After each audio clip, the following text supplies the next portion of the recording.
नमस्कार, आप सभी का स्वागत है भारत 24 पर। मैं हूं आपके साथ पूर्णिमा मिश्रा। एक बार फिर से हम आपके लिए लेकर आए हैं द जेसी शो और हमारे साथ मौजूद हैं भारत 24 के सीईओ और editor in chief doctor Jagdish Chandra और फर्स्ट इंडिया के सीएमडी और एडिटर इन चीफ।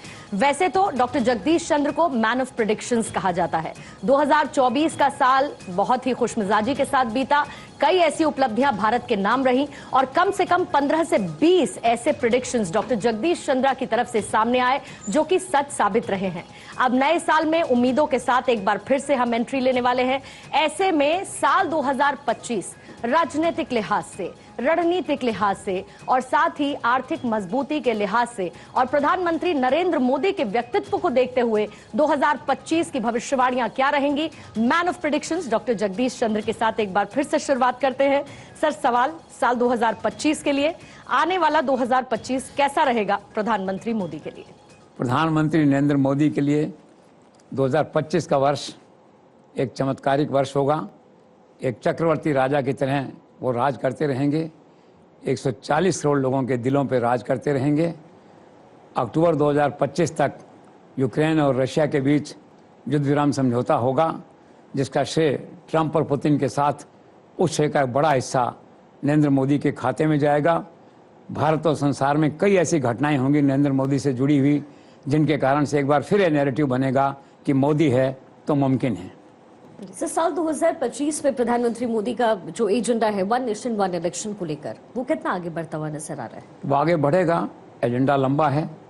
एक्चुअली तो 2034 से ये स्कीम लागू होनी है, ये एक्सपेरिमेंट लागू होना है, लेकिन अब जेपीसी बन गई है और जेपीसी का अध्यक्ष एक बड़े योग्य अनुभवी व्यक्ति, अभी सांसद हैं पीपी चौधरी, उनको बनाया गया है। वो सभी लोगों को विश्वास में लेकर चलते हैं। ऐसी आशा है कि नरेंद्र मोदी के सुपरविज़न में या यूँ कहिए कि कंसल्टेशन में जेपीसी के जो अध्यक्ष हैं वो अपना काम ठीक से पूरा करेंगे 2025 में। और ऐसी संभावना है कि सब कुछ अगर ठीक ठाक रहा तो 2025 के अंत तक जेपीसी की रिपोर्ट आ जाएगी। इसके बाद सवाल है 2/3 बहुमत का, जो अभी सरकार के पास न तो लोकसभा में है और न राज्यसभा में है जी। लोकसभा में अभी एनडीए है 292 और चाहिए बहुमत 363 का, 70 सीटों का डिफरेंस है। राज्यसभा में 231 की टोटल स्ट्रेंथ है, तो उसमें एनडीए है 118, चाहिए 154, वहाँ भी गैप है। लेकिन आप जानते हैं अमित शाह की रणनीति को, वो असंभव को संभव करते हैं। जब लोकसभा राज्यसभा में बहुमत जुटाने का मामला आता है, अगर सब कुछ ठीक ठाक रहा तो 2025 के अंत में या 2026 के शुरुआत में जब मोदी और अमित शाह मन बना लेंगे तो मुझे भरोसा है कि बहुमत भी वो किसी न किसी तरह से जुटा लेंगे और इसका पहला चरण जो है कानून का वो पास होगा। फिर इसकी प्रक्रिया शुरू होगी और करते करते 2034 तक निश्चित तौर पे मेरा ऐसा मानना है कि कानून लागू हो जाएगा। विरोध तो है और कई बड़े राजनीतिक दल विरोध कर रहे हैं। 7 राज्य सरकारें ऐसी हैं साउथ की, specially Kerala, Tamil Nadu and all this, Karnataka, जिन्होंने लिखित में विधानसभा में यह प्रस्ताव पास करके इसका विरोध किया है। लेकिन ये तो प्रक्रिया की बात है, ये सब राजनीति में चलता है। मुझे भरोसा है कि नरेंद्र मोदी का ऐतिहासिक प्रयोग जो एक नए युग की शुरुआत होगा लोकतंत्र के इतिहास में देश के, वो 2026 की शुरुआत में बहुमत जुटाएंगे लोग और उसे पास कराएंगे, ऐसा मेरा मानना है। जी सर, क्या भारत में होने वाले चुनाव से जो प्रवासी भारतीय हैं उनके मतदान का जो मोह है वो क्या भंग होता हुआ नजर आ रहा है? वो क्या है कि यूटिलिटी डिमिनिशिंग रिटर्न्स एक रूल है नेचर का जो है। नरेंद्र मोदी जब प्रधानमंत्री बने थे 2014 में तो लोगों में बहुत उत्साह था। 2019 तक उत्साह बना रहा। 1 लाख लोग वोट डालते थे प्रवासी। इस बार 2024 का चुनाव आया तो 3000 लोगों ने कुल वोट डाला वहाँ पे जो है। तो रुचि घट रही लोगों की। उन्होंने मान लिया कि नरेंद्र मोदी तो स्थायी हैं, तो एक रूटीन मान लिया उन्होंने कि नरेंद्र मोदी तो प्रधानमंत्री हैं ही, हम वोट डालेंगे तो भी ठीक है, नहीं डालेंगे तो भी ठीक। उनका एक भरोसा है सिस्टम के अंदर जो है, तो रुचि लोगों की घट रही है। This is all, nothing much important. Sir, आपने अमित शाह जी का जिक्र किया, उनको ट्रबल शूटर के नाम से भी जाना जाता है। प्रधानमंत्री के ट्रबल शूटर भी हैं, तो आपको क्या लगता है कि गृह मंत्री अमित शाह का 2025 का आभामंडल कैसा रहने वाला है? और साथ में सर सबसे बड़ी चुनौती मणिपुर सामने खड़ा है, उसके साथ छत्तीसगढ़ का जिक्र करें, मिजोरम का जिक्र करें, तो आपको लगता है कि 2025 में अमित शाह कंट्रोल कर पाएंगे उग्रवादियों को, या वहां पर जिस तरह की स्थिति है उसको कंट्रोल कर पाएंगे? पहला सवाल तो है कि आभामंडल कैसा रहेगा। आभामंडल वैसा ही रहेगा, 24/7 जो आदमी काम करता है उसका आभामंडल वैसा ही रहता है।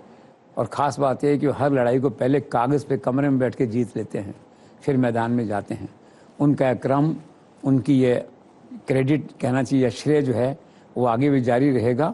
और बिहार का चुनाव आपके सामने है। मुझे ऐसा लगता है कि नरेंद्र मोदी के जो ओजस्वी भाषण होंगे बिहार के चुनाव में, उनका लोकप्रिय चेहरा होगा और अमित शाह की रणनीति होगी, तो निश्चित तौर पे इस बार जो है अक्टूबर-नवंबर में अगर चुनाव जल्दी होते हैं तो उससे पहले आप ये मानिए वहाँ जो है भाजपा की सरकार बनेगी, भाजपा का मुख्यमंत्री होगा। और उस रणनीति का, ग्राउंड रियलिटी का जो बहुत बड़ा हिस्सा है श्रेय का, वो अमित शाह के खाते में जाएगा। अब जहाँ तक मणिपुर और मिजोरम और छत्तीसगढ़ की चुनौतियों का सवाल है लॉ एंड ऑर्डर की, तो अभी तक का अमित शाह का इतिहास ये रहा है कि जिस चुनौती को हाथ में लेते हैं उसे पूरा करते हैं। 370 चमत्कारी चुनौती थी, उसे उन्होंने पूरा किया। आप देखिए अब छत्तीसगढ़ में उन्होंने कहा है कि मार्च 2026 तक मैं ख़त्म कर दूंगा यहाँ उग्रवाद जो है। मुझे भरोसा है कर सकते हैं वो, क्योंकि प्लान से बात करते हैं, खाली भाषण के लिए बात नहीं करते हैं। रही बात मणिपुर मिजोरम की, तो एज ए स्ट्रैटेजी उन्होंने 2 आर्मी से जुड़े लोगों को वहाँ लगा दिया है, आर्मी और होम डिपार्टमेंट से जुड़े हुए। अब आप देखिए मिस्टर भल्ला थे, होम सेक्रेटरी रहे काफ़ी समय तक, उनको ज्ञान है, उनको वहाँ मणिपुर का राज्यपाल बनाया है। और एक्स आर्मी चीफ जो वीके सिंह हैं उनको मिजोरम का राज्यपाल बनाया है। दोनों गवर्नर क्लोज कोऑर्डिनेशन में काम करेंगे, डायरेक्टली होम मिनिस्ट्री के कोऑर्डिनेशन में काम करेंगे। और पहले से ही देखा जाए तो इनडायरेक्टली होम मिनिस्ट्री ने मणिपुर का कंट्रोल अपने हाथ में लिया हुआ है। मुख्यमंत्री सेरेमोनियल है, हटाने में दिक्कत ये है कि अगर हटाते हैं तो दूसरी कास्ट के लोग नाराज़ होते हैं, नहीं हटाते हैं तो ये नाराज़ होते हैं। कास्ट का इंटर कास्ट झगड़े में नहीं पड़ के सरकार ने एक मध्यम मार्ग निकाला है कि ब्यूरोक्रेसी के थ्रू हालात को कंट्रोल किया जाए। तब वहाँ जो 10 कंपनियाँ लगाई गई नई फौज की, वहाँ पे जो है उसमें चीफ मिनिस्टर को नहीं पूछा गया, डायरेक्टली होम डिपार्टमेंट काम कर रहा है। तो मुझे पूरा भरोसा है कि अमित शाह के डायरेक्ट सुपरविजन में ये जो राज्यपाल वहाँ काम करेंगे और जो स्टेट की मशीनरी काम करेगी, तो ये इशू सॉर्ट आउट ये लोग कर लेंगे, ऐसा मुझे भरोसा है। सर, जनवरी 2025 में नड्डा के स्थान पर आखिर कौन बन सकता है भाजपा का राष्ट्रीय अध्यक्ष? देखिए, वो अध्यक्ष का तो ये है कि नड्डा जी कार्यकाल कई बार बढ़ा है और अध्यक्ष की सूची अगर देखें तो संगठन के तौर पर अगर ये कहा जा सकता है कि जनवरी के अंत में या फरवरी के फर्स्ट वीक में जो है भाजपा के राष्ट्रीय अध्यक्ष की घोषणा होगी, चुनाव होगा। इन ए वे 50% राज्यों के संगठनात्मक चुनाव होना ज़रूरी है, वो हो जाएंगे। 7 राज्यों के बीजेपी चीफ बदले जा रहे हैं, वो एक डिफरेंट इशू है। लेकिन कुल मिला के सारा प्रोसेस पूरा करके जनवरी एंड या फरवरी के फर्स्ट वीक में नया अध्यक्ष भाजपा का आपको मिलेगा। कई प्रकार के नाम चर्चा में हैं। आप देखिए मनोहर लाल से लेकर भूपेंद्र यादव तक चर्चा में, रघुवर दास से लेकर के और धर्मेंद्र प्रधान तक के नाम चर्चा में हैं। लेकिन न जाने क्यों मुझे ऐसा लगता है कि प्रधानमंत्री का मन अभी भी जेपी नड्डा पे ही रुका हुआ है। उन्हें लगता है कि पार्टी के लोग इनके साथ कंफर्टेबल हैं और इनके कार्यकाल में पार्टी ने सारे चुनाव जीते हैं, तो क्यों नहीं एक और लंबा एक्सटेंशन दिया जाए। तो मुझे ऐसा लगता है कि पार्टी के संविधान को खंगाला जाएगा, नड्डा के वापसी एक्सटेंशन की संभावनाएं तलाश की जाएंगी। और अगर ऐसा हुआ तो कोई आश्चर्य नहीं कि नड्डा को एक और बड़ा एक्सटेंशन मिल जाए। और पिछली बार मैंने कहा था कि पिछले 1 वर्ष से जेपी नड्डा जो हैं वो प्राइम मिनिस्टर का जो इंटरनल डिसीजन मेकिंग प्रोसेस है उसका एक पार्ट बन चुके हैं, एक तरह से very comfortable with the prime minister. और जितना उनको प्रधानमंत्री आवास बुलाया जाता है चर्चा के लिए, कंसल्टेशन के लिए, तो शायद अमित शाह के बाद वही एक व्यक्ति हैं। तो कुल मिला क्या है कि प्रधानमंत्री निगाह में एक अच्छी टीम उनके आसपास है, अमित शाह, जेपी नड्डा। तो कोशिश करेंगे कि पार्टी चीफ के नाते वो कंटिन्यू करें, ऐसा मेरा मानना है।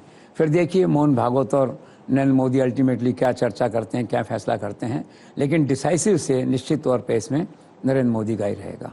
सर, मंदिर मस्जिद पर मोहन भागवत साहब का एक साहसिक बयान आया है और ऐसा लगता है कि इस बयान के बाद वो खुद कहीं ना कहीं समझ जो आ रहा है, दिख जो रहा है कि वो अलग थलग पड़ गए अपने ही संघ परिवार में या बीजेपी में। तो 2025 में इसको लेकर क्या प्रक्रिया नजर आती है आपको? देखिए, अलग थलग अपेरेंटली लगता है कि पड़ गए हैं, लेकिन देश की जनता के एक बड़े हिस्से का दिल जीत लिया उन्होंने। आज मुस्लिम वर्ग उनका कायल हो गया इस बयान के साथ में, और बहुत सारे हिंदू संस्कृति के निष्पक्ष लोग जो स्वतंत्र मानते हैं जिनको आप, वो सब उनके एक तरह से कायल हो गए कि क्या ऐसा बयान दिया है। उनसे उम्मीद नहीं थी कि ऐसा बयान देंगे हार्डकोर आरएसएस, हार्डकोर हिंदुत्व का व्यक्ति इस प्रकार का बयान देगा। तो एक तो पार्ट इसका ये कि उसके बयान की आउटसाइड आरएसएस के संतों के छोटे से हिस्से को छोड़ के आपका ये मेजॉरिटी देश में उनके बयान का स्वागत हुआ है, क्योंकि बहुत से लोग ये सोच रहे थे कि आखिर कोई तो एक सीमा होनी चाहिए, कोई तो एक रेखा लक्ष्मण होनी चाहिए जिसके आगे मंदिर मस्जिद का मुद्दा नहीं उठाएं। अभी उन्होंने कहा था कि ऐसा मत करिए कि हम हर मस्जिद में शिवलिंग ढूंढने चले जाएं। फिर पूना में भी उन्होंने कहा कि मंदिर मस्जिद का विवाद उठा के कुछ लोग हिंदुओं का नेता बनना चाहते हैं, ये किसी कीमत पर नहीं होगा। तो नेचुरली कुछ लोगों को बुरी लगी बात है। और आश्चर्य की बात यह है, संत तो ठीक है, कोई नहीं, 2, 4, 5, 10 एक कंपैरेटिवली बहुत कम संख्या है इस तरह के वोकल संत की जो राजनीति में थोड़ा इस तरह का रुचि रखते हैं। बाकी तो संतों का कोई रुचि नहीं है, मंदिर मस्जिद अपनी मंदिर की पूजा में उनका भगवान है, उनका सारी दिनचर्या है जी। लेकिन गंभीर बात यह है कि जो आरएसएस का मुखपत्र है ऑर्गेनाइज़र, उसने असहमति व्यक्त की इस बयान से, और उन्होंने कहा इन ए वे कि हम इससे सहमत नहीं हैं, और धार्मिक स्थलों की जो पहचान है कि मंदिर था कि मस्जिद थी, ये काम तो जारी रहना चाहिए, क्योंकि इससे है ना जो सिविलाइजेशन जस्टिस मिलेगा, कल्चरल जस्टिस देश को मिलेगा। तो ये एक चिंता का विषय हुआ है। लेकिन कई लोगों को अब ये, कुछ एक लोगों को ये भी आशंका है कि फेस वैल्यू पे कहीं ये दोनों जो बयान है कंट्राडिक्शन के, ये किसी रणनीति का हिस्सा तो नहीं है आरएसएस की। तो वक्त बताएगा। लेकिन कुल मिला के भागवत के बयान की तारीफ होनी चाहिए, क्योंकि देश में शांति, सद्भाव और आपसी जो सांप्रदायिक एकता है वो बनी रहे, तभी नरेंद्र मोदी का विकसित भारत आगे बढ़ेगा। तो कुल मिला के उनका जो बयान है वो एक अच्छा प्रयास है। फॉर द टाइम बीइंग लगता है कि अलग थलग पड़ गए हैं, लेकिन ऐसा है नहीं। पार्टी में जितने भी समझदार लोग हैं, आरएसएस में हैं, भाजपा में हैं, वो उनके बयान का समर्थन करेंगे, क्योंकि कहीं ना कहीं खुद प्रधानमंत्री महसूस करते हैं कि बहुत सावधानी से इस कार्ड को खेला जाना चाहिए, क्योंकि इतनी संख्या में लोग हैं, 20 करोड़ हैं जितने हैं, तो अलग देश तो उनके लिए बन नहीं सकता, रहना तो यही है। इसलिए उतनी ही लक्ष्मण रेखा जाओ जितना संभव है, ताक टूटे नहीं, उस दिशा में मोहन भागवत का बयान जो है एक आशा भरा बयान है, ऐसा मुझे लगता है। और 2025 में ये बात अगर और आगे बढ़ती है, सांप्रदायिक एकता की बात आगे बढ़ती है, इसका स्वागत किया जाना चाहिए। और सर 2025 में राहुल गांधी का क्या भविष्य देखते हैं आप? राहुल गांधी का भविष्य है कि राहुल गांधी बेसिकली तो वन मैन आर्मी है। अभी शायद छुट्टी पे गए हैं, हर आदमी को अधिकार है जाने का छुट्टी पे जो है। हालांकि भाजपा के लिए भी एक मुद्दा हो जाता है, किसी ने ट्वीट किया कि वो छुट्टी चले गए हैं, अच्छी बात है, कोई खास बात नहीं, सभी जाते हैं। लेकिन क्या है कि राहुल गांधी के सामने जो विषय है वो ये है कि एक तो विद इन पार्टी चुनौती है उनके लिए, और एक आउटसाइड पार्टी चुनौती है। तो पहली चुनौती ये है कि जो हार हुई है हरियाणा की, महाराष्ट्र की, जम्मू कश्मीर की, और कुछ लोग जो हैं छोड़ के जा रहे हैं, तो he is in isolation eight the moment. With in party उनका आकर्षण, उनकी लीडरशिप, उनका महत्व जो है वो कम हुआ है। अल्टीमेटली है ना कि जीत के साथ ही सभी लोग रहते हैं। राहुल का व्यक्तित्व बना था भारत जोड़ो यात्रा के साथ, उम्मीद बंदी थी लोगों को, वो धीरे धीरे टूट रहा है लोगों का विद इन कांग्रेस जो भरोसा है। अभी यात्रा थी दिल्ली की, अजय माकन और देवेंद्र यादव की यात्रा थी, लोगों को उम्मीद थी राहुल गांधी आएंगे, यूथ उनको एक्सपेक्ट कर रहा था, वो वहाँ नहीं पहुँचे एक तरह से। तो विद इन पार्टी क्या है कि राहुल गांधी की पकड़ ज़रा मजबूत हो रही है, और पार्टी को जिसे कहना चाहिए पुनर्जीवित करना या एक तरह से री इन्वेंट करना पार्टी को, वो नहीं कर पा रहे हैं। और पार्टी के बहुत से लोगों का मानना ये है इस तरह से है कि राहुल गांधी, उनका इम्प्रेशन है इस तरह का कि यार वो सीरियस नहीं है, वो मतलब आदर्श की बातें करते हैं, मूल्यों की बातें करते हैं, लेकिन जो ग्राउंड रियलिटीज़ की पॉलिटिक्स है, साम दाम दंड भेद की पॉलिटिक्स है, वो अपनाते नहीं हैं। और जब तक वो नहीं अपनाएंगे तब तक हम कैसे आगे बढ़ेंगे, ऐसा विद इन पार्टी एक व्यू एमर्ज हो रहा है। लेकिन लीडरशिप उनकी इंटैक्ट है। राहुल गांधी के अलावा कोई पार्टी का लीडर नहीं है, कांग्रेस पार्टी को वही लीड करेंगे। कांग्रेस चाहे 200 पे आए, चाहे 2 सीट पे आए, लीड वही करेंगे। अगले 5 साल मुझे उनके अलावा कोई दूसरा विकल्प कांग्रेस में खड़ा हो सामने वो नहीं है। और जहाँ तक रही बात वो जो मैंने कहा दूसरी चुनौती उनके सामने जो है वो चुनौती उनके सामने है कि विपक्षी एकता का जो गठबंधन है, जिसका नेतृत्व तो मोर और लेस कर रहे थे, विपक्ष के नेता भी हैं जो है, उसको साथ लेके कैसे चलें। उसमें क्या होता है, सब लोगों को साथ लेके चलना पड़ता है, अकेला चलने से नहीं होता। वो साथ नहीं जोड़ पाए, बल्कि लोग छिटक रहे हैं। आप देखिए ना, ममता बनर्जी छिटक गई, अखिलेश यादव, लालू यादव, थोड़े पुराने मौजू किस्म के लोग हैं, ये अलग हो गए। तो राहुल गांधी क्या पार्टी में भी थोड़ा सा एक मतलब से आइसोलेशन टाइप, और इधर पूरी तौर पे आइसोलेटेड महसूस कर रहे हैं। तो ये दो बड़ी चुनौतियां हैं जिनका सामना जो है उनको करना है। इस सारे घटनाक्रम पे एक बड़े ज्योतिष ने यह आशंका व्यक्त की है कि कहीं ऐसा न हो कि 2025 में राहुल गांधी की जो सदस्यता है, मेंबरशिप है, और जो ये LOP का जो पद है, लीडर ऑफ अपोजिशन का, कहीं ये चला नहीं जाए। ज्योतिष अपने हिसाब से कहते हैं, अभी सच है गलत है वक्त बताएगा ये। तो कुल मिला के चुनौतियों भरा वर्ष है।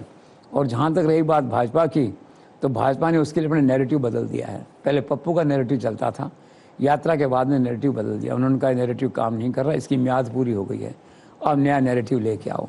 नया नैरेटिव सामने आ गया, लोकसभा में घटना हो गई, धक्का मुक्की हो गई। राहुल गांधी की इमेज वो इस तरह का बना रहे हैं कि ये एक उच्छृंखल युवक है, मान लीजिए, इसकी बॉडी लैंग्वेज देखिए, इसके कपड़े देखिए, बातचीत का देखिए, ऐसा उसको ऐसा पेंट कर रहे हैं कि जैसे एक होते हैं ना, इस तरह से इसका ऐसे ही हाथ पांव चलाने वाला व्यक्ति जो है, ऐसी इमेज उसकी बनाने की कोशिश की गई है। और देखिए एक महिला नागालैंड की MP, वो क्या कह रही है, वो कह रही है कि धक्का मुक्की चल रही थी। तो हालांकि आम बात है धक्का मुक्की होना ऐसे संसद और प्रदर्शन में, लेकिन राहुल मेरे इतने करीब आ गई कि मैं अनकंफर्टेबल हो गई। अलग अलग धाराओं में केस दर्ज राहुल गांधी के खिलाफ हुए हैं। आज रिकॉर्ड पे जो है राहुल गांधी के खिलाफ भी क्रिमिनल केसेस दर्ज हैं, इन ए वे जो है ये। तो कुल मिला क्या है, राहुल गांधी को बहुत सुधार की आवश्यकता है। अभी उसके सामने चुनौती बहुत बड़ी है, पार्टी के भीतर अपना नेतृत्व रीएस्टेब्लिश करने की, और जो खोया हुआ पद है, एक तरह से ऑलमोस्ट खोया हुआ पद है विपक्षी गठबंधन को लीड करने का, उसको पुनः प्राप्त करने की। तो लेट्स सी 2025 में क्या होता है।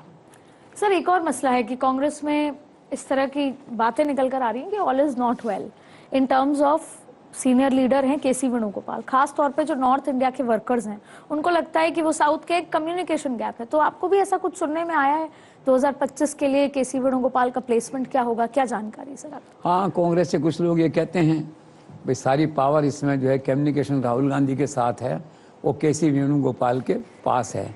तो उनका कहना ये है कि राहुल गांधी का भरोसा जो ट्रेडिशनल लीडरशिप है, पुराने लोग हैं, उनमें कंपैरेटिवली थोड़ा कम है, उनसे कम बात करते हैं या ज़्यादा डिस्कस नहीं करते हैं। ज़्यादा डिस्कशन जो है उनका जो सारा प्लान है वो KC की जो राजनीतिक सूझबूझ है, और दूसरे जो बेंगलोर वाले आपने नाम लिया, उनके जो मीडिया एडवाइज़र या इवेंट मैनेजर हैं, सारा उनका कैंपेन वगैरह बनाते हैं बेंगलोर में, उनका नैरेटिव होता है, उनकी स्कीम होती है सारी, और उसके बाद में KC के थ्रू ऑपरेट होती है। तो KC के प्रति जो पावर ऑफ सेंट्रलाइजेशन का एक बन गया है फीलिंग पार्टी के अंदर, उससे कुछ लोग नाराज़ हैं। पार्टी में अच्छे लोग और भी हैं, अजय माकन है, बहुत सुलझे व्यक्ति हैं, लेकिन सब लोग क्या है कि ज़्यादातर सभी इसमें जो रोल है, अजय माकन का अपना रोल है, ही इज़ वेल प्लेस्ड, लेकिन स्टिल लोगों का ऐसा महसूस करना है कि KC को पूरे उत्तर भारत की या राज्यों की जानकारी अनुभव नहीं है, वहाँ की राजनीति की समझ नहीं है, इसलिए थोड़ा सा मन में ऐसा भाव आता है। तो राहुल गांधी को चाहिए कि नॉर्थ के लोगों को भी साथ रखे और सबको साथ लेके चले। सर, क्या 2025 में इंडी गठबंधन बिखर जाएगा, और क्या ममता बनर्जी को इंडी गठबंधन की कमान मिल जाएगी? देखिए, Mamata Banerjee one man army अपने आप के अंदर, लेकिन यहाँ उनकी सीमाएं हैं सक्सेस होने की। तो 2025 में सबसे बड़ी चुनौती ममता के सामने ये, उन्होंने साफ कह दिया है मैं बंगाल नहीं छोड़ सकती। मतलब ये है कि इंडिया गठबंधन जो है ना, आउटसोर्स होकर बंगाल से चले तो चले, वो दिल्ली या और कहीं से नहीं चल सकता, जो फिजिबल नहीं है, प्रैक्टिकल नहीं है। आप देखिए, दूसरा उनकी सीमा क्या है, एक लो चलो में ही रहती हैं, वो जो है सबको साथ लेके नहीं चलती हैं वो। अब पिछली बार आप देखिए ना, कांग्रेस में थी शुरू में, तो लड़के अपनी अलग पार्टी बना ली, फिर भाजपा के साथ कुछ समय गए, फिर वहाँ से फिर कांग्रेस में आ गए, अब फिर कांग्रेस गठबंधन से अलग हो गए। तो वो जो इंस्टेबिलिटी है वर्किंग के अंदर वहाँ पे, उसमें सब लोग साथ नहीं चल सकते। और एक्चुअल में जो है ना, ममता का एक्चुअल इंटरेस्ट 2026 का चुनाव जीतना है। 15 साल की अब एंटी एस्टेब्लिशमेंट जो फीलिंग है वो है कि नहीं, अभी तो सब चुनाव जीती हैं वो, लेकिन उससे डर तो रहता है, इसलिए कोई बड़ा गेम प्ले करना चाहती हैं वो इस तरह से कि जिससे कुछ बड़ा हो। तो एक उनका भाव ये है कि अगर मैं इसकी कन्वीनर बन जाऊं या ऑल इंडिया इसके ऑर्गेनाइजेशन के अध्यक्ष बन जाऊं तो बंगाल में जो वहाँ का जो है बांग्ला मानुष का जो गर्व है बढ़ेगा, लोग मेरे साथ होंगे, ऐसा उनका मानना है। हालांकि कोई ज़रूरी नहीं कि ऐसा हो। अभी क्या हुआ था, केसीआर का क्या हुआ देखिए हैदराबाद में, उसने अपनी तेलंगाना राष्ट्र समिति को भारत राष्ट्र समिति ऑल इंडिया पार्टी बना दिया, पिट गया। तो ये कोई ज़रूरी नहीं कि ममता उसमें कामयाब हो, लेकिन ममता के सामने चुनौती है। और दूसरा क्या, ममता का इनडायरेक्ट मैसेज ये भी है, मैं दिल्ली नहीं आ सकती। ये राहुल गांधी के लिए मैसेज है कि बात अभी तक पूरी ख़त्म नहीं हुई है, बात को बनाओ तो तुम वापस आ जाओ, संभालो, मैं तो बंगाल में रहती हूँ, मैं तो दिल्ली आ नहीं सकती जो है। तो ममता आगे चल के गठबंधन का नेतृत्व तो करे, संभावना कम है, एक आकर्षण सा बना रहेगा। लेकिन दुविधा क्या है, जो विपक्षी गठबंधन जो भी बनता है या बनेगा वो कांग्रेस के बिना बन नहीं सकता। और कांग्रेस में राहुल के साथ ये लोग कंफर्टेबल नहीं हैं, उसकी पॉलिटिक्स का जो स्टाइल है या उनकी टीम के लोग हैं उनके साथ कम्युनिकेशन में कंफर्टेबल नहीं है। तो अब ये एक बड़ी क्या कहना चाहिए, वो कैच 22 सिचुएशन है कि न तो गठबंधन कांग्रेस के बिना बन सकता है और कांग्रेस साथ बनने में कठिनाई है। सो लेट्स सी गठबंधन का क्या विषय है। इसीलिए मैं कहता हूँ नरेंद्र मोदी जो है ना, वो चक्रवर्ती सम्राट की तरह करते रहेंगे राज। सर, चंद्रबाबू नायडू और नीतीश कुमार पर आखिर प्रधानमंत्री मोदी की भाजपा सरकार जो है वो कितनी ज्यादा डिपेंडेंट है, और क्या आपको लगता है कि नीतीश कुमार एक बार फिर से पलटी मार सकते हैं? देखिए, एक बात तो नोट करके रखिए, no one is indispensable for Narendra Modi and Amit Shah. उनके पास हर स्थिति का विकल्प है, 100 विकल्प है, 5 विकल्प मैं भी जानता हूँ, कह नहीं सकता, लेकिन एक विकल्प तो सामने दिख ही रहा है ना। जब ज़रूरत पड़ेगी भुवनेश्वर एक फ़ोन जाएगा, एक व्यक्ति यहाँ से जाएगा, नवीन पटनायक से मिलेगा, ख़त्म, अगले दिन वो समर्थन कर देंगे। YSR का एक व्यक्ति जाएगा हैदराबाद, 7 सीट इधर आ जाएंगी, कोई कमी नहीं है। उनके तो आज हालत ये है कि अगर भाजपा के लोग भी कुछ छोड़ के चले जाएं एक पल के लिए, कोई इस्तीफा हो जाए, कोई दुर्घटना हो जाए, कुछ हो जाए, तब भी उनको किसी की कमी नहीं है। वो इंडिपेंडेंट है। वो कहते हैं सार्वभौम सत्ता राष्ट्र है अमित शाह की भाजपा, नरेंद्र मोदी की भाजपा, कोई फ़र्क नहीं पड़ेगा उनको। और दूसरी बात क्या है, कोई छोड़ के जाने वाला नहीं है। वो समझदार व्यक्ति हैं, आंध्रा वाले जो है, उनको मालूम है कि मुझे अमरावती को राजधानी बनाना है, मुझे 8,000 करोड़ रुपये चाहिए और सेंट्रल स्कीम्स हैं। तो बिल्कुल आज्ञाकारी पुत्र की तरह जब नरेंद्र मोदी बुलाते हैं आ जाते हैं, जिस फंक्शन में बुलाते हैं वहाँ आ जाते हैं, गुजरात बुलाते हैं वहाँ आ जाते हैं। और अगर वो कहें कि एनडीए की बैठकों में बैठ के अमित शाह का समर्थन करना है इस अम्बेडकर पे, उसमें आ जाते हैं वो। और रही बात नीतीश कुमार की, उसके आसपास के जितने लोग हैं, नीतीश कुमार के आसपास के जो लोग मैटर करते हैं, चाहे वो संजय झा हैं या ललन टू हैं वहाँ पे, वो सारे के सारे बीजेपी के सहानुभूति हैं, बैकडोर एंट्री में बीजेपी के साथ हैं। वो लालू भी कहीं नहीं जा सकते।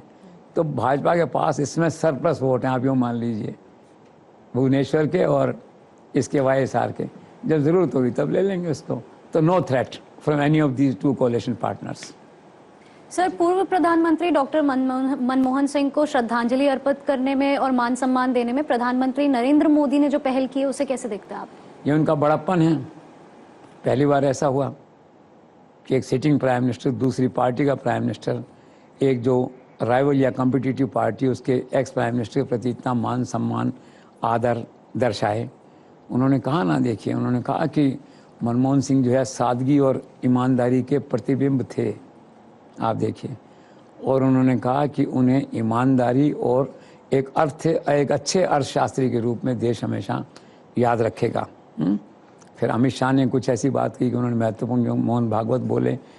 और आप ये देखिए कि बिल्कुल Narendra Modi has travelled extra mile, ठीक है ना, to sympathise with the late prime minister. और पूरे देश में इसकी तारीफ हुई, नॉट ओनली पंजाबी समाज, अदरवाइज पूरे देश में लोकतंत्र की उदारता का जो उदाहरण है वो नरेंद्र मोदी ने पेश किया। उसका बड़ा अच्छा मैसेज गया है। और नरेंद्र मोदी क्या दूर की सोचते हैं। कोई आश्चर्य नहीं है कि 2 साल बाद आपको पता लगे कि मनमोहन सिंह का परिवार जो है उसमें से कोई एक व्यक्ति भाजपा के टिकट पे चुनाव लड़ रहा है। You never know that way. तो ये जो एक उनका जो उदारता थी नरेंद्र मोदी की, इसकी देश और विदेश में हर व्यक्ति ने तारीफ़ की है। विदेश में इसलिए कि मनमोहन सिंह अंतर्राष्ट्रीय व्यक्ति थे, चाहे रशिया हो, अमेरिका हो, लोग उन्हें जानते थे।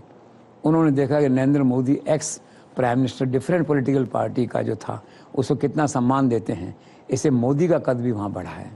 This is all.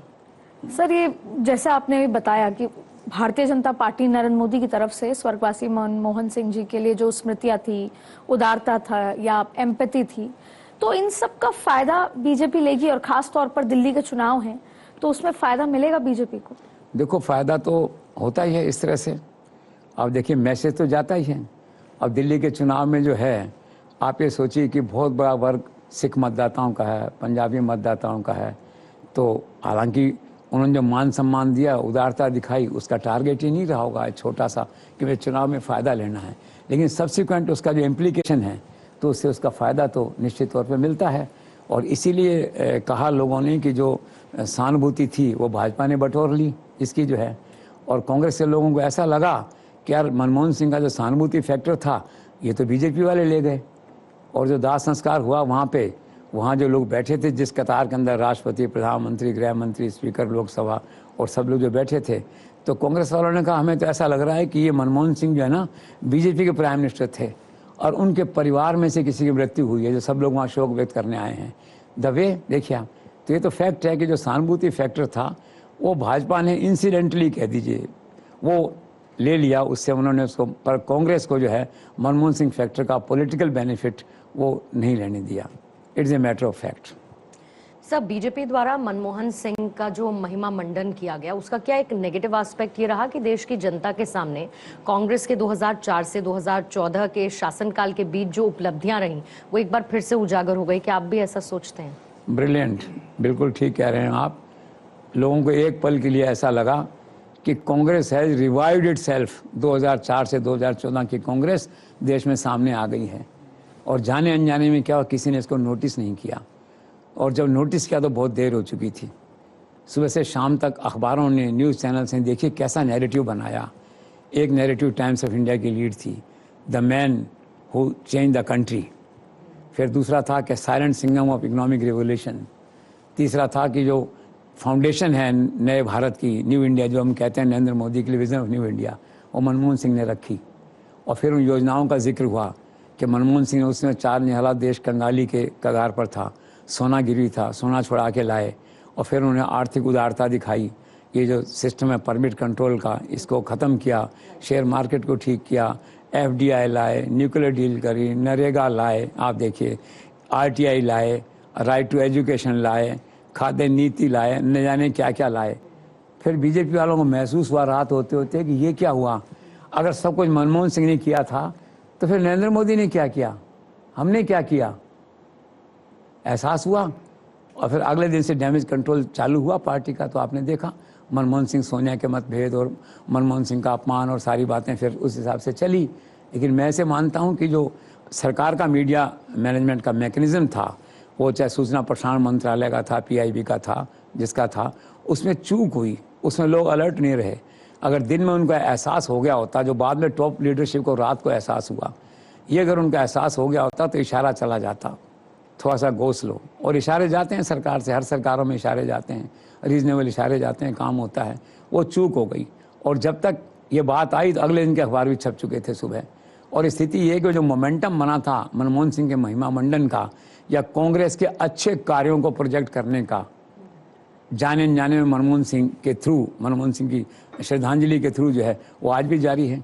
आज भी देश के सारे बड़े बड़े अखबारों में मनमोहन सिंह के अभी भी उसके एनालिसिस हैं, उनकी बड़ाइयाँ, उनका व्यक्तित्व, उस पर आर्टिकल चल रहे हैं। ये तो दुविधा ये है भाजपा के सामने कि मनमोहन सिंह फैक्टर की सहानुभूति को तो लेना है, लेकिन उनके कार्यकाल में उपलब्धियां थी कांग्रेस की, उनको सेपरेट कैसे किया जाए, डिफरेंशिएट कैसे किया जाए, इस पे मेरे ख्याल से बीजेपी के जो रणनीतिकार हैं वो काम कर रहे होंगे, क्योंकि मिक्सअप हो गया ये, इनको अलग करना जरूरी है पॉलिटिकली इनके लिए।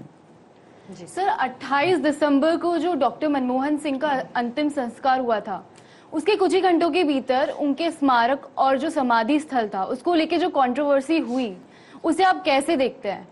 और मुझे ये भी जानना है कि क्या ये विवाद 2025 में भी जारी रहेगा? 2025 में इसकी छाया रहेगी, क्योंकि पॉलिटिकल वॉर है और एक मुद्दा बन गया है। 2-4 महीने तो रह ही सकता है जिंदा, दैट वे है। और मुद्दा क्या है, जैसे इसकी शुरुआत देखिए, सीक्वेंस ऑफ इवेंट्स देखिए। उनकी डेथ हुई अगले 26 तारीख को, 27 तारीख को मंत्रिमंडल की बैठक हुई 11 बजे। 11:45 पे होम मिनिस्ट्री से प्रेस नोट निकला, उसमें कहा गया कि मंत्रिमंडल ने श्रद्धांजलि दी और उनका स्मारक बनेगा और स्मारक के लिए भूमि का चयन किया जाएगा, ट्रस्ट का गठन होगा, समय लगेगा। Meanwhile cremation let it go at Bodhghat जो है वहाँ पे जो है, तो क्लैरिटी थी, उनकी इच्छा क्लियर थी बिल्कुल जो है कि हमें करना है। और ये जो बात है अमित शाह ने खुद जो है फ़ोन करके उनके परिवार को बताई और उसके बाद यही बात उन्होंने खड़गे को फ़ोन करके बताई और विषय ख़त्म थी। मनमोहन सिंह के परिवार को कोई आपत्ति नहीं थी, उन्होंने मुद्दा नहीं उठाया।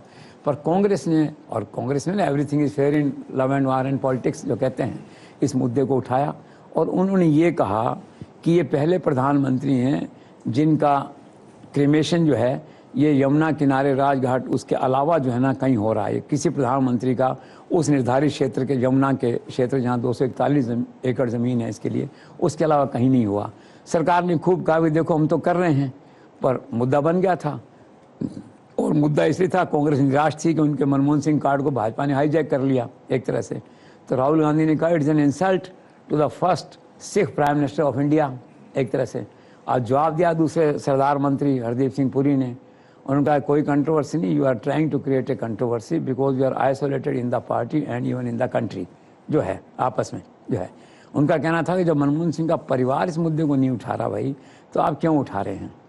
और रही बात वहाँ इसका दूसरा पहलू इससे जुड़ा हुआ था, वहाँ जो बैठने का इंतज़ाम था उसको लेके ज़रूर थोड़ा सा गड़बड़ी ने ये हुआ कि भीड़ बहुत थी वहाँ पे, कारकेड था बाहर।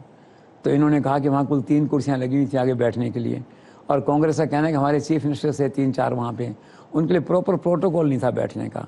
सोनिया या राहुल या प्रियंका के लिए प्रॉपर प्रोटोकॉल नहीं था, एक कोने में थे एक तरह से, उनका मानना है। और बाहर क्या, मनमोहन सिंह के कई रिश्तेदार बाहर रह गए भीड़ में, फिर भीड़ से निकाल के पुलिस उनको लाई अंदर, तो थोड़ा सा मिसमैनेजमेंट हो गया। क्राउड में ऐसा हो जाता है आमतौर पर, ये उनकी शिकायत थी। तो कुल मिला के उनकी जो शिकायत है वो ये है कि वे पहले प्रधानमंत्री थे जिनका वहाँ पे नियत वहाँ होना चाहिए था। तो लेट्स क्लोज दिस कंट्रोवर्सी। अब सरकार को चाहिए जल्दी से जल्दी लैंड एक्वायर करके करे और उसके लिए जो बनाना है ट्रस्ट वगैरह बना के 2-3 महीने में इस कंट्रोवर्सी को क्लोज करें। This is all. सर, अंग्रेजी अखबार में इसी सिचुएशन को लेकर के एक लाइन भी आई और लिखा था all dignified but no BJP Congress interaction at फ्रीमेशन साइट। इसको आप कैसे देखते हैं? नहीं, हेडलाइन तो ब्रिलियंट है अपने आप के अंदर, but the other side of headline is very unfortunate in democratic setup like India. लेकिन अब करो क्या, संवाद नहीं है लोगों के बीच में, तो संवाद कैसे बने, पहल कौन करे। या तो था कि वहाँ बैठे थे लोग, तो Rahul being a young man मान लो उठ के जाते, हेलो कहते प्राइम मिनिस्टर से या उनसे राष्ट्रपति से, या सोनिया गांधी आगे बढ़ती या प्रियंका गांधी आगे जाती, वो गए नहीं। और इनका कहना ये था कि जो मनमोहन सिंह के घर से लिस्ट आई थी श्रद्धांजलि फूल चढ़ाने के लिए, वहाँ पे जो है उसमें प्रियंका और सोनिया का नाम ही नहीं था, केवल राहुल और खड़गे का नाम था। तो सरकार ने, गृह मंत्री ने जो है सदा चाहता दिखाई इन दोनों का नाम तो उसमें ऐड किया। बोले इतना हम कर सकते हैं। और सवाल थी कि पहल कौन करे एक तरह से, अब एक रह गया ऐसे। लेकिन अनफॉर्चुनेट है, इतना कम्युनिकेशन गैप ठीक नहीं है। लेकिन जबकि संबंधों में तनाव हो, अघोषित मन में अशांति हो एक दूसरे के प्रति, तो ऐसा हो जाता है, नहीं होना चाहिए था, हो गया। सर, भाजपा के कुछ नेताओं का ये मानना है कि डॉक्टर मनमोहन सिंह के कार्यकाल में कांग्रेस ने उनकी अवहेलना की और उनको मान सम्मान नहीं दिया। इस बारे में आप कुछ कहना चाहेंगे? हाँ, ये आरोप है उनका। और जब मनमोहन सिंह प्रधानमंत्री थे तो हम भी ऐसा थोड़ा बहुत सुनते थे। एक तो बार क्या हुआ कि राहुल गांधी ने गुस्से में आके ऑर्डिनेंस फाड़ दिया था, मनमोहन सिंह लाना चाहते थे। अब हो गया, Rahul Gandhi was too young at that time, हो जाता है ऐसा। अनफॉर्चुनेट था, मनमोहन सिंह का अपमान हुआ, दिल भी टूटा होगा। लेकिन बहुत गंभीर थे, सुलझे हुए थे, मुद्दा नहीं बनाया उन्होंने।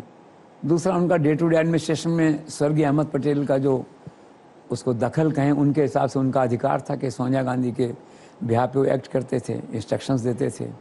और राज में 50 बातें होती हैं, करनी पड़ती हैं, मनमोहन सिंह करते थे। लेकिन वहाँ मन में जो टी.के. नायर थे, प्रिंसिपल सेक्रेटरी या और लोग थे, तो वह रहता था कि भाई होता ना भी, जैसे कहते हैं मेरे अंगने में तेरा क्या काम है, एक हल्की भाषा में अगर मैं उसको कहूँ तो जो है ये, तो उनका महसूस होता था। लेकिन मनमोहन सिंह सीजनड थे, विजनरी थे, तो उन्होंने उस मतभेद को या हल्के फुल्के हिमुलेशन को कभी उस लेवल पे नहीं आने दिया 1 to 1 उससे।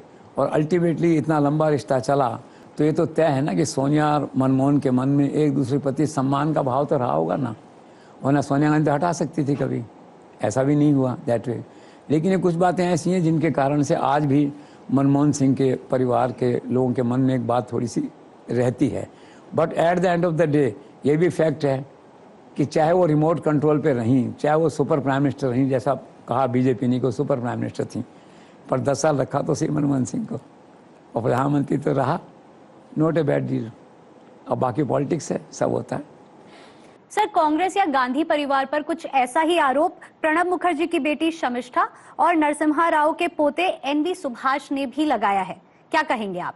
अब क्या करें, अब गांधी तो हैं जैसे हैं, वीआईपी हैं, तो कई बार वीआईपी आचरण में क्या होता है कि आम आदमी से व्यवहार नहीं हो पाता। अभी मैंने पढ़ा कि ये जो एशेज रिमेन्स थे मनमोहन सिंह को, उनको लेने के लिए लोग गए, तो प्रियंका या राहुल या सोनिया गांधी में से शायद कोई नहीं गया। मैंने ऐसा पढ़ा, तो अच्छी बात नहीं है दैट वे। तो वो मैंने कहा ना कि वो वीआईपी कल्चर में ऐसा हो जाता है, एक तो एक्सेस नहीं होती लोगों की, तो गैप रहता है, उससे सब बातें होती हैं, कम्युनिकेशन गैप होता है। इसमें था कि प्रणब मुखर्जी का किस्सा इतना बुरा तो नहीं था, लेकिन हुआ वो बहुत पुराने ज़माने की बात है, जब उनकी डेथ हुई थी इंदिरा जी की, तो ऐसा सोचा गया था कि Pranab Mukherjee being the senior most minister in the government and close to Mrs Gandhi, उनकी स्वेरिंग इन हो जाए एज प्राइम मिनिस्टर। नहीं हुआ, राजीव गांधी की हुई, तो उनके मन में तभी से थोड़ा भाव था। इसके बावजूद वो रहे, राष्ट्रपति भी बने, वेल प्लेस थे, अच्छा हमेशा जो है। और उसके बाद आप ये देखिए जो है कि उनकी पुत्री जो है, अब उसने कहा कि मेरे पापा के साथ है ना पूरा मान सम्मान नहीं किया गया, CWC का रेजोल्यूशन नहीं हुआ, और वहाँ पे उस तरह का सम्मान नहीं मिला जो एक्स लोगों को मिलता है। वो 30 साल CWC में रहे, 45 साल पॉलिटिक्स में रहे, तो मान सम्मान उनको नहीं मिला। एक चिट्ठी आई थी सोनिया गांधी की कि हम खेद व्यक्त करते हैं, उस पर शौक व्यक्त करते हैं, लेकिन वो नहीं आया। तो उनका कहना इस तरह का ये है। और फिर जो है दूसरा आप देखिए नरसिम्हा राव का, तो उनके पोते ने कहा कि भाई कुछ नहीं किया कांग्रेस ने, और शायद नरेंद्र मोदी ने भारत रत्न दिया उनको, तो कंपेयर करते हैं ना। अब नरेंद्र मोदी तो क्या ना मास्टरमाइंड आदमी है, ह्यूमैनिटी के साथ साथ जो है ना पॉलिटिक्स उनको कैसे आपस में प्ले करना है, he is the best man to know to play जो है। तो वो बड़ी सहानुभूति होगी साउथ के अंदर नरेंद्र मोदी के और नरसिम्हा राव के परिवार में। तो उनके पोते ने कहा कि हमारे लिए हमारा शव जो है कांग्रेस पार्टी के मुख्यालय में नहीं रखा गया, नरसिम्हा राव जी का जो है, और दिल्ली में हमें रहने दिया गया, कहा गया कि हैदराबाद में स्मारक बनाएंगे, जो आज तक नहीं बना वहाँ पे जो है। हालांकि मनमोहन सिंह के लिए भी वहाँ के मुख्यमंत्री ने कहा है कि एक स्मारक मैं बनाऊंगा वहाँ पे, दैट वे जो है। तो इस तरह की दोनों घटनाएं हैं जो फैक्चुअली करेक्ट हैं, हो गई। सर, क्या वर्ष 2025 में डॉक्टर मनमोहन सिंह को भी मिलेगा भारत रत्न? मिल सकता है, मांग है, कुछ लोगों की धारणा भी है। समाधि स्थल पे कोई चिल्लाया भी था एक आदमी कि इनको कब दोगे भारत रत्न जो है। मेरा ऐसा आकलन है कि समय लग सकता है थोड़ा, वरना इसी 25 को मिल जाता। अगर एक कांग्रेस वर्सेस बीजेपी ये एंगल नहीं होता इसमें, या मनमोहन सिंह के कार्यों का प्रोजेक्शन कांग्रेस का प्रोजेक्शन मान के भाजपा को ये आत्मज्ञान नहीं हुआ होता कि अरे ये तो नुकसान हो गया इसमें, ये क्या हुआ, तो शायद जल्दी मिल सकता था। डिजर्विंग है, मिलेगा, ऐसा मेरा मानना है। समय की बात है, टाइम एक फैक्टर है। बाकी इतने उदार हैं नरेंद्र मोदी, सबको दिया है, और इनके प्रति इतना मान सम्मान उन्होंने दिया है, शायद ही किसी को दिया होगा। तो भारत रत्न देंगे उनको, एप्रोप्रिएट टाइम पे देंगे, ऐसा लगता है। सर, प्रधानमंत्री के प्रधान सचिव पीके मिश्रा ने एक भावभीनी श्रद्धांजलि डॉक्टर मनमोहन सिंह को दी है, क्या आपने इस वीडियो को देखा? I was highly impressed with the courage and conviction of PK Mishra. आज वो 25 साल से नरेंद्र मोदी के साथ हैं, मनमोहन सिंह के विद्यार्थी थे, उनके साथ कृषि मंत्रालय में डिजास्टर मैनेजमेंट में काम भी किया जो प्राइम मिनिस्टर थे, और एग्रीकल्चर सेक्रेटरी थे, सब बातें थी। इसके बावजूद क्या होता है, ब्यूरोक्रेट बेसिकली ना भीरू प्रकृति के हो जाते हैं समय के साथ साथ, कमज़ोर थोड़ा सा, और बहुत से डरते हैं। और दूसरी पार्टी का कोई व्यक्ति उसकी तारीफ़ करनी हो, जैसे मनमोहन सिंह का था, ऑल सेड एंड डन, तो संकोच करते हैं, हिम्मत नहीं जुटा पाते हैं। ऐसे में पीके मिश्रा का ओपनली इस तरह का बयान देना और सब अपना बताना कि मैं उनका विद्यार्थी था, इतने अच्छे अर्थशास्त्री थे, और वो ग्रेट ह्यूमन बीइंग थे, ग्रेट अर्थशास्त्री थे, तो इसकी ब्यूरोक्रेसी में और सब जगह बहुत तारीफ हुई कि look at the courage and conviction of PK Mishra. और निश्चित तौर पे प्राइम मिनिस्टर ने भी अप्रिशिएट किया, उन्होंने प्राइम मिनिस्टर ने जो खुद ही कहा, तो उनका प्रिंसिपल सेक्रेटरी उसी भाषा में कह रहा, but good move on the part of A bureaucrat. Sir, क्या 2025 या 2029 में कांग्रेस अपना अंबेडकर कार्ड भुना पाएगी, और इस पर जो भाजपा ने पलटवार किया है उसे कैसे देखते हैं आप? देखिए, कांग्रेस को तो सच में या गलतफहमी महसूस होता है कि जैसे कहना चाहिए कि अब कुछ नहीं करना है, बस केवल इसी को प्ले करना है, अम्बेडकर अम्बेडकर, और केवल यही सिद्ध करना है कि संविधान खतरे में है, अम्बेडकर का अपमान हुआ है। बस ये 2 लाइन है। उनको ऐसा लगता है कि बस इसी से काम चलेगा सारा जो है। तो किया। अब कांग्रेस ने कितना देखो महत्वाकांक्षी प्लान अपने उसके लिए बनाया है। अभी वो जयराम रमेश जो है, तो उनका बयान था कि कांग्रेस ने अब जो है इस 25 तारीख से अगली 25 साल तारीख के लिए, मतलब 26 तक के लिए एक प्लान बनाया है कि साल भर यात्राएं निकलेंगी, जय भीम, जय गांधी, जय अम्बेडकर, और एक माहौल बना के रखा जाएगा कि अम्बेडकर का अपमान हुआ है इसमें और संविधान खतरे में। वही 2 लाइन जो है ये, और साल भर तो उस मुद्दे को वो जिंदा रखना चाहते हैं।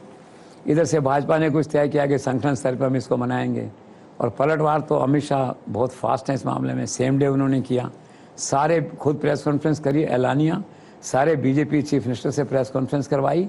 और सबसे एक मतलब खुशी की बात यह है कि भाई मैं कहता हूं कि मेंटर और बॉस हो तो ऐसा नरेंद्र मोदी जैसा। जब देखा कि मेरे सेनापति पे हमला हुआ है, कहीं अकेला नहीं पड़े, हालांकि अमित शाह 100 के बराबर हैं, दुनिया जानती है, मैं क्या कहूँ, लेकिन फिर भी एक भाव होता है एक अपने व्यक्ति के प्रति। तो 6 ट्वीट किए उन्होंने, एक के बाद एक। अमित शाह को सपोर्ट किया, राहुल गांधी पे हमला बोला, कांग्रेस पे हमला बोला, दैट वे जो है। तो ये इस तरह का, तो कांग्रेस का ऐसा फीलिंग है कि ऐसा करने से हम इसको चला सकते हैं। भाजपा उसकी बचाव के मुद्रा में है, लेकिन कुछ चांस ऐसा हुआ है कि भाजपा जाने अनजाने में बैक फुट पे आ गई, इसमें रक्षात्मक मुद्रा में आ गई। अब भाजपा धीरे धीरे उसको रिकवर कर रही है, उस सिचुएशन को। तो मेरा ऐसा मानना है कि साल भर चलने वाला मुद्दा नहीं है। और ये कांग्रेस का भी जो यात्रा निकाली है, कितनी सक्सेस होगी, रीजनेबली लोग आ पाएंगे कि राहुल गांधी जाएंगे कि नहीं, उसमें राहुल को देखने ही लोग आते हैं एक तरह से। और 1 साल आप प्रलोंग कर पाओगे कि नहीं, ये एक अलग चुनौती है। लेकिन ये बात जरूर है कि दोनों पार्टियों ने इसको एक अपना जो मुद्दा है वो बनाया है। लेकिन आखिरकार से जिस मुद्दे पर अम्बेडकर के अपमान को लेकर ये जो विरोध चल रहा है, आखिरकार वो कौन सा ऐसा स्टेटमेंट था गृह मंत्री अमित शाह द्वारा जिसको लेकर ये अपमान की बात कर रही है विपक्ष? देखिए, ऐसे तो अगर उनके स्टेटमेंट को देखा है तो अपमान जैसी कोई बात नहीं है उसमें। एक भी शब्द उसमें ऐसा नहीं है जो अपमान सूचक हो। एक बात करने का तरीका होता है, जिसे कहते हैं ना फेम ऑफ लाइफ, या आप कहिए कि उसको, कि एक बात का तरीका है। अमित शाह ने ये कहा था, अम्बेडकर इतना करते अगर भगवान के लिए तो 7 जन्मों तक स्वर्ग में चले जाते। ठीक। अब इसका जवाब ये कि कांग्रेस वाले भी भाजपा के लिए कहते हैं कि आप इतना नेहरू करते हो, अगर अपना काम पे ध्यान लगाते हो देश आज कहाँ होता है। तो ये थोड़ी कह रहे हैं कि नेहरू का अपमान हो गया। और लोकतंत्र को कई लोग कहते हैं ना भीड़ तंत्र, सब इकट्ठे हो गए, एक माहौल बन गया जो है, दिस इज ऑल। बाकी ऐसा नहीं लगा स्पेसिफिकली कि मुंह से कोई अनादर सूचक कोई शब्द निकला हो या अपमानजनक शब्द निकले, जिसे हम क्लियर कहें कि हाँ भी ये क्लियर बात है। ये उनका तरीका बात करने का है। अब तरीका बात करने का तो अमित शाह के लोग कहते हैं, जब भी देखते हैं बहुत गुस्से में दिखते हैं वो कहते हैं मेरा चेहरा ऐसा, मैं गुस्से में नहीं होता हूँ। एक बार उन्होंने अपने अफसर से कहा कि भाई देखो, अफसर क्या हुआ, कमरे में गया नहीं, तो उन्होंने पूछा होगा अभी आए नहीं है, क्या बात है। तो उसको लगा साहब बहुत गुस्से में थे। कहा नहीं, लेकिन क्या चश्मा नहीं लगाया हुआ था, तो उसमें और ज्यादा गुस्से में दिखते हैं वो, ऐसा मानना है आसपास के लोगों का। तो है अब जिसका जैसा है, लेकिन आप देखिए बातचीत में कितने विनम्र हैं और कितने सॉफ्ट है, सब लोग कहते हैं, लेकिन चेहरा रहा भाव इस तरह का रहता है उनका। तो उनका तरीका है, तो तरीका चूंकि स्टाफ ठीक नहीं थे उस दिन उस घड़ी में, तो हो गया, ये निबट जाएगा। पर सर, इसी अंबेडकर एपिसोड का एक दिलचस्प पहलू ये भी है कि अब हर बात का श्रेय बीजेपी ने अंबेडकर को ही देना शुरू कर दिया है। अब सवाल आता है कि जो स्ट्रैटेजी है ये कितनी कारगर साबित होगी, कितनी इफेक्टिव होगी? एब्सोल्युटली। देखो, थोड़े समय के लिए तो है ही, सारे मुद्दे उन्होंने छोड़ दिए हैं, अम्बेडकर को पिक्चर में ले आए हैं। थोड़े समय केवल यही नैरेटिव रहेगा। और प्राइम मिनिस्टर भी क्या करें, अभी उद्घाटन करने के नदी जल का, अटल बिहारी की जन्म 100वीं उस पर जो है तो फंक्शन था उसका, जो भी, तो मध्य प्रदेश के रहने वाले थे, मध्य प्रदेश की नदियों से जुड़ा मामला था। तो उन्होंने कहा भी ये नदियों को जोड़ने का विचार भी, जल का विचार भी अम्बेडकर का था, हर अच्छे आदमी का होगा। तो उन्होंने श्रेय दिया अम्बेडकर को। अब सेकंड फेज ये चल रहा है कि जो देश में सड़कों का नेटवर्क बन रहा है, बड़े बड़े सड़कें हाईवेज बन रहे हैं, तो कहेंगे कि भी अम्बेडकर चाहते थे देश सड़कों से जुड़े, सड़कों का विकास हो, इंफ्रास्ट्रक्चर हो, कौन नहीं चाहता, उसका श्रेय भी उन्हें देंगे। तो ये बात चलेगी थोड़े समय के लिए, nothing bad in it. Congress वाले कर रहे हैं तो ये थोड़ा सा कंस्ट्रक्टिव कर रहे हैं कि भी अच्छे काम का श्रेय उनको दे रहे हैं और लूज टॉक कम हो रही है, तो नाइस। बीजेपी कुछ समय के लिए, बीजेपी का एजेंडा भी अब यही है। मन की बात थी तो प्रधानमंत्री ने यही कहा, संविधान हमारा मार्गदर्शक है। मतलब वो जो थ्योरी है ना, नैरेटिव कांग्रेस का संविधान खतरे में है, तो उनका यह है कि संविधान का हम सम्मान करते हैं, संविधान हमारा मार्गदर्शक है। इसका मतलब है कि आरक्षण भी सुरक्षित है और अम्बेडकर का जो है मान सम्मान वो भी सुरक्षित है एक तरह से। तो ठीक है, हर पॉलिटिकल पार्टी समय के हिसाब से प्रायोरिटीज़ को रीशेप करती है, तो भाजपा ने अपने आप को रीशेप करके प्रो अम्बेडकर बना दिया है, फाइन। सर, कांग्रेस भाजपा की इस लड़ाई में आखिर 2025 में दलित राजनीति का लाभार्थी कौन होगा? अब एक्चुअल लाभार्थी तो देखिए ये है कि अभी तक जो अम्बेडकर बाबा साहब का नाम लेके चलने वाले लोग थे, मायावती थी, चंद्रशेखर आज़ाद था, एक वहाँ प्रकाश अम्बेडकर हैं शायद महाराष्ट्र में, वो लोग थे। वो दांतों तले उंगली दबा के देख रहे हैं कि ये क्या हो रहा है। हम तो एक तरफ हैं, कांग्रेस बीजेपी आपस में कर रहे हैं और उनमें चल रहा है सिद्ध करने का सबसे बड़ा सच्चा अनुयायी कौन था, कांग्रेस या बीजेपी, ये वो और चल रहा है उनमें आपस में जो है। तो वो लोग सब देख रहे हैं। असली लाभार्थी तो ऐसा है कि किसी भी कास्ट का वोट जो है ना, या दलित का वोट, SC ST का वोट, पिछड़ों का वोट, ओबीसी वोट किसी एक पार्टी को नहीं जाता है, डिवाइडेड है, मूड के हिसाब से होता है। पिछली बार मूड था कांग्रेस के फेवर में, क्यों माहौल बन गया था संविधान का आरक्षण का, कांग्रेस ले गई। अब वो बादल छंट गए हैं काफ़ी पहले की तुलना में। अब चुनाव होगा तो वोट बटेगा, अब बटेगा तो उस दिन मोमेंटम क्या है मुद्दे का, उस पार्टी को ज़्यादा मिलेगा, दूसरी पार्टी को कम मिलेगा, और बाकी छुटपुट होता है 2-3%, 1%, इन बाकी लोगों को मिल जाएगा। तो एक्चुअल लाभार्थी समय के साथ साथ होगा, लेकिन हाँ एट द मोमेंट आज अगर देखा जाए, आज इसका लाभार्थी जो है, आज 51% मुद्दा कांग्रेस के हाथ में, वो इसको खेल रहे हैं उठा करके। और भाजपा क्या है कि उसको स्ट्रगल कर रही है उसको करने के लिए। भाजपा उस 51% को अपने पक्ष में ले आएगी, लेकिन 1-2 महीने लग सकते हैं उसके अंदर जो है। तो आज लाभार्थी का जो लाभ है, हल्का सा बेनिफिट ये कहिए थोड़ा सा कांग्रेस विपक्ष आप कहिए उसको, उसके पक्ष में है। और फिर ये तो रोज बदलता है तापमान लोगों के माइंड का, मतदान करने की इच्छा का, प्रायोरिटी का। लेट्स सी, जो कुछ चुनाव आएगा, अभी दिल्ली का चुनाव आएगा, फिर बिहार का चुनाव आएगा, तब मालूम पड़ेगा कौन लाभार्थी निकला इसका, तब हम जैसी शो करेंगे तो उसमें इसको डिस्कस करेंगे। ठीक। हाँ। राज्यसभा के सभापति और देश के उपराष्ट्रपति जगदीप धनखड़, उनके लिए जो आने वाला साल 2025 है ये कैसा होगा, और क्या जो उनका पुराना मुकाम है वो हासिल कर पाएंगे इस बार? 100%। वो इज ए ब्रेव मैन। अच्छा है, एक ज्योतिषी ने पहले ही कह दिया था, जो सारा संघर्ष चल रहा था, कुछ नहीं होगा, प्रस्ताव गिरेगा। प्रस्ताव तो वैसे गिर गया, वो एक अलग बात है। और कितनी देखिए विधि की विडंबना क्या है कि वो खुद अध्यक्षता कर रहे हैं जिस सदन की, उसी सदन में लोग, बड़े बड़े नेता उनके बारे में आलोचना कर रहे हैं और उनको बैठ के सुनना पड़ रहा है। कितनी बड़ी ट्रेजेडी है, ह्यूमन ट्रेजेडी है। आप देखिए, ये संविधान का, हालांकि बाद में दूसरे आ गए थे सभापति जो है, लेकिन कितने दिन तक मैं देखता था कि जिस व्यक्ति पर आरोप लगा रहे हैं वो व्यक्ति के पास कोई विकल्प नहीं है उसमें उत्तर देने का, सुनना है उसे जो है। तो समय खराब था, कोई जन्मपत्री। अब ठीक है, सब अच्छा है, वापस फोरम में है, सब पब्लिक फंक्शन में जा रहे हैं। Apart from vice president, Jat community के लीडर हैं बड़े, वो आप देखते हैं, पूरा मान सम्मान है। तो ये क्या, समय आता है निकल जाता है। तो एक घड़ी उनके जीवन में भी ऐसी आई थी, निकल गई है। अब पूरे मुकाम पे हैं, और मुकाम अगर उनकी जन्मपत्री में होगा तो राष्ट्रपति बनेंगे, वैकेंसी होगी तो। लेट्स सी, अभी he is fine eight the moment. Sir, तो एक सवाल फिर लोकसभा स्पीकर ओम बिरला साहब के लिए भी, कि 2024 का पूरा साल बतौर लोकसभा स्पीकर ओम बिरला का कैसा रहा, उनका रोल कैसा रहा, कैसे देखते हैं? ओम बिरला एक दूसरे चमत्कार हैं लोकतंत्र सिस्टम के। कोटा में जो लोग उनको जानते हैं एक विधायक के रूप में, MP के रूप में, वो दिल्ली आके उनका आभा मंडल, उनकी परफॉर्मेंस, लोकसभा में उनका काम देखते हैं तो हैरान होते हैं कि क्या वही व्यक्ति है क्या? इससे बड़ा यश तो कोई नहीं हो सकता किसी के जीवन में। आपके खुद के मतदाता, आपकी खुद की जनता, ग्रास रूट के लोग, आपके गांव के लोग, आपके संगी साथी, आपके आभा मंडल को देखें, आपके ग्राफ को देखें और खुश हों। तो मानवीय आधार पे ओम बिरला सुपर। सेकंड आप देखिए, उसमें सबसे बड़ी बात क्या है, उनके समय में कैसे कैसे काम हुए। 370 पास हुआ, आप देखिए कितना बड़ी बात है, इतिहास का पार्ट बन गए जिसे कहना चाहिए। और फिर आप देखिए वक्फ का बिल है, महिला आरक्षण बिल है। तो जितने, और सबसे बड़ी बात है संसद, नई संसद 100 वर्ष तक, 200 वर्षों तक लोग ओम बिरला को भी याद रखेंगे कि वो स्पीकर थे प्रधानमंत्री और अमित शाह के अलावा, मतलब जो है ना, प्रधानमंत्री तो हैं ही, लेकिन वो स्पीकर थे जब नई संसद बनी। और ये भी याद रखेंगे कि नई संसद भवन बनने के साथ साथ उसमें जब हुआ और आखिरी विदाई हुई पिछले समय में, जो आखिरी सत्र था लोकसभा का चुनाव से पहले, तो प्रधानमंत्री ने क्या कहा उनके जीवन के लिए, वो स्वर्णिम अक्षर है कि हमारा सौभाग्य है कि हमें ओम बिरला का मार्गदर्शन या नेतृत्व या उनका वो अध्यक्षता मिली देखने के अंदर जो है। तो गदगद सबसे बड़ी विशेषता क्या होती है, योग्यता इसके अंदर, परफॉर्मेंस की कसौटी क्या होती है सदन के अंदर, कि सभी लोग, सभी दल आप में भरोसा रखें, आपकी निष्पक्षता में विश्वास रखें। और Om Birla is a consensus man. और उसे कमरे में गाए बगाए देखता हूँ, सोनिया गांधी भी आ रहे हैं, राहुल गांधी भी आ रहे हैं, अमित शाह भी आ रहे हैं, सब लोग आ रहे हैं, जा रहे हैं वहाँ पे जो है। आप देखिए, ये चॉइस की बात है ना सबकी। अभी उनकी बेटी की शादी थी, पूरी दुनिया है उसके अंदर।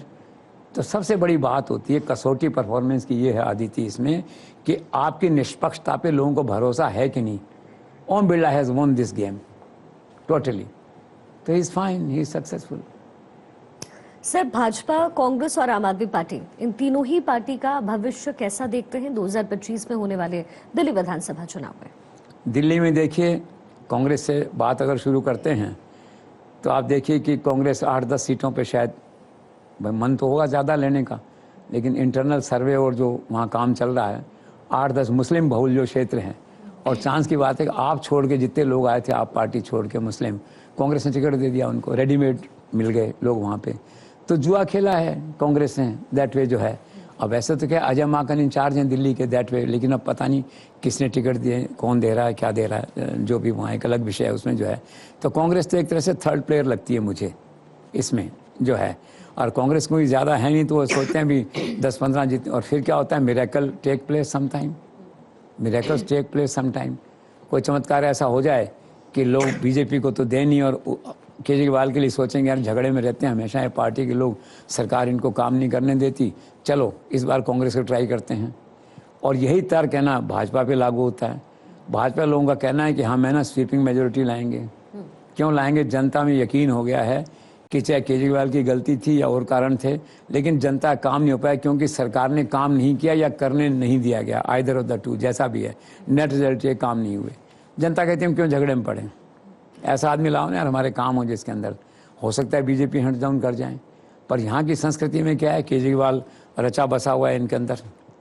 तो अब एकदम से केजरीवाल बाहर होगा ये भी ऐसा लगता नहीं है देख के है। लेकिन मुझे ऐसा लगता है कि जनता डिसाइसिव मैंडेट देगी, चाहे केजरीवाल को दे चाहे बीजेपी को दे। कांग्रेस 8-10 नहीं तो आदित्य 15 पे आ जाएंगे, मान लो समथिंग लाइक दैट एक तरह से जो है। तो बेसिक जो कंपटीशन है, और एक बात इसलिए तय है इसमें कि कांग्रेस और आप की जो लड़ाई है उसका सीधा बेनिफिट भाजपा को मिलेगा। लेकिन चूंकि जनता डिसाइसिव मैंडेट देती है तो लेट अस सी, आप भी कंटेंडर है और बीजेपी भी कंटेंडर है टू फॉर्म द गवर्नमेंट जो है। तो देखते हैं आने वाले दिनों में कैसे क्या डेवलपमेंट होते हैं। This is all. Sir, Delhi में कांग्रेस मुस्लिम वोटर्स को अपनी तरफ लाना चाहती है और शायद इसीलिए कांग्रेस ने अपनी दिल्ली की टीम में माइनॉरिटी चेहरे दानिश अब्रार को आगे किया है। इस मूव को आप कैसे देखते हैं? एक अच्छा मूव है, एक प्रगतिशील मूव है, एक परफॉर्मर को जो है रिवार्ड करने का, रिकॉग्नाइज करने का मूव है। वो स्वयं माधोपुर में एमएलए थे, तब भी लोकप्रिय थे। अब वहाँ से निकल के नेशनल स्पेक्ट्रम में आए हैं, उनको समुचित स्थान मिला है। पार्टी का मुस्लिम चेहरा हैं, यंग हैं, पढ़े लिखे हैं। उनके फादर केंद्रीय मंत्रिमंडल में कांग्रेस के मंत्री रहे हुए हैं। यहाँ अच्छे लोग उनको आगे बढ़ा रहे हैं, जिसे कहना चाहिए ट्रेनिंग। अजय माकन दूसरे जो लोग हैं उनके ट्रेनिंग पाने का मौका मिलता है उनको, वहाँ पे CWC में बैठने का मौका मिलता है। कांग्रेस के सेक्रेटरी हैं, दिल्ली के चुनाव का एक अवसर है उनके पास में अपने आप को एस्टेब्लिश करने का। तो he is a man to watch in Delhi from Rajasthan. और सबसे बड़ी बात यह है, अब कम से कम उनको अपने टिकट के लिए गहलोत या पायलट किसी के पास नहीं जाना पड़ेगा। उनका टिकट राहुल गांधी, अजय माकन उनको दिल्ली में बैठे हुए देंगे। एक तरह से यंग मैन है, लेट्स सी, और मुस्लिम चेहरा हैं और प्रेगमेटिक हैं, हार्डकोर मुस्लिम नहीं हैं जिसे कहना चाहिए, प्रगतिशील मुस्लिम है। तो let's see, all the best to him. Sir, एक पल के लिए अगर आम आदमी पार्टी को दिल्ली विधानसभा चुनाव में बहुमत मिल जाता है तो क्या अरविंद केजरीवाल फिर से मुख्यमंत्री बन सकते हैं? देखिए भी, अगर एक पल के लिए अगर वो पार्टी सरकार बनाती है तो नेचुरल चॉइस तो वही हैं। वो जो उनकी शिष्या हैं जो अभी मुख्यमंत्री हैं, वित्त मंत्री थी, तो उन्होंने बैठते ही कहा था मैं तो खड़ा हूँ मुख्यमंत्री हूँ, एक तरह से ये कुर्सी उनके लिए सुरक्षित है। और मैं मुख्यमंत्री, आतिशी ने कहा था कि मैं इसीलिए बनी हूँ कि मुझे उनको मुख्यमंत्री बनाना है, वापस लेके आना है। तो पिछले दिनों ये रहस्य भी ख़त्म हो गया एक तरह से, कौन बनेगा कौन नहीं। केजरीवाल से पूछ लिया किसी ने इंटरव्यू में, उन्होंने साफ ही कह दिया कि चुनाव मेरे चेहरे पे लड़ रहे हो, चुनाव मेरे नाम पे लड़ रहे हो, तो मुख्यमंत्री कौन होगा, मतलब खुद ही होंगे। लेकिन अब इसका व्यवहारिक पक्ष आप देखिए कि टेक्निकली तो वो, अगर सरकार एक पल के लिए बहुमत आ गया तो विधायक दल के नेता चुने जाएंगे, इसमें कोई संदेह नहीं है।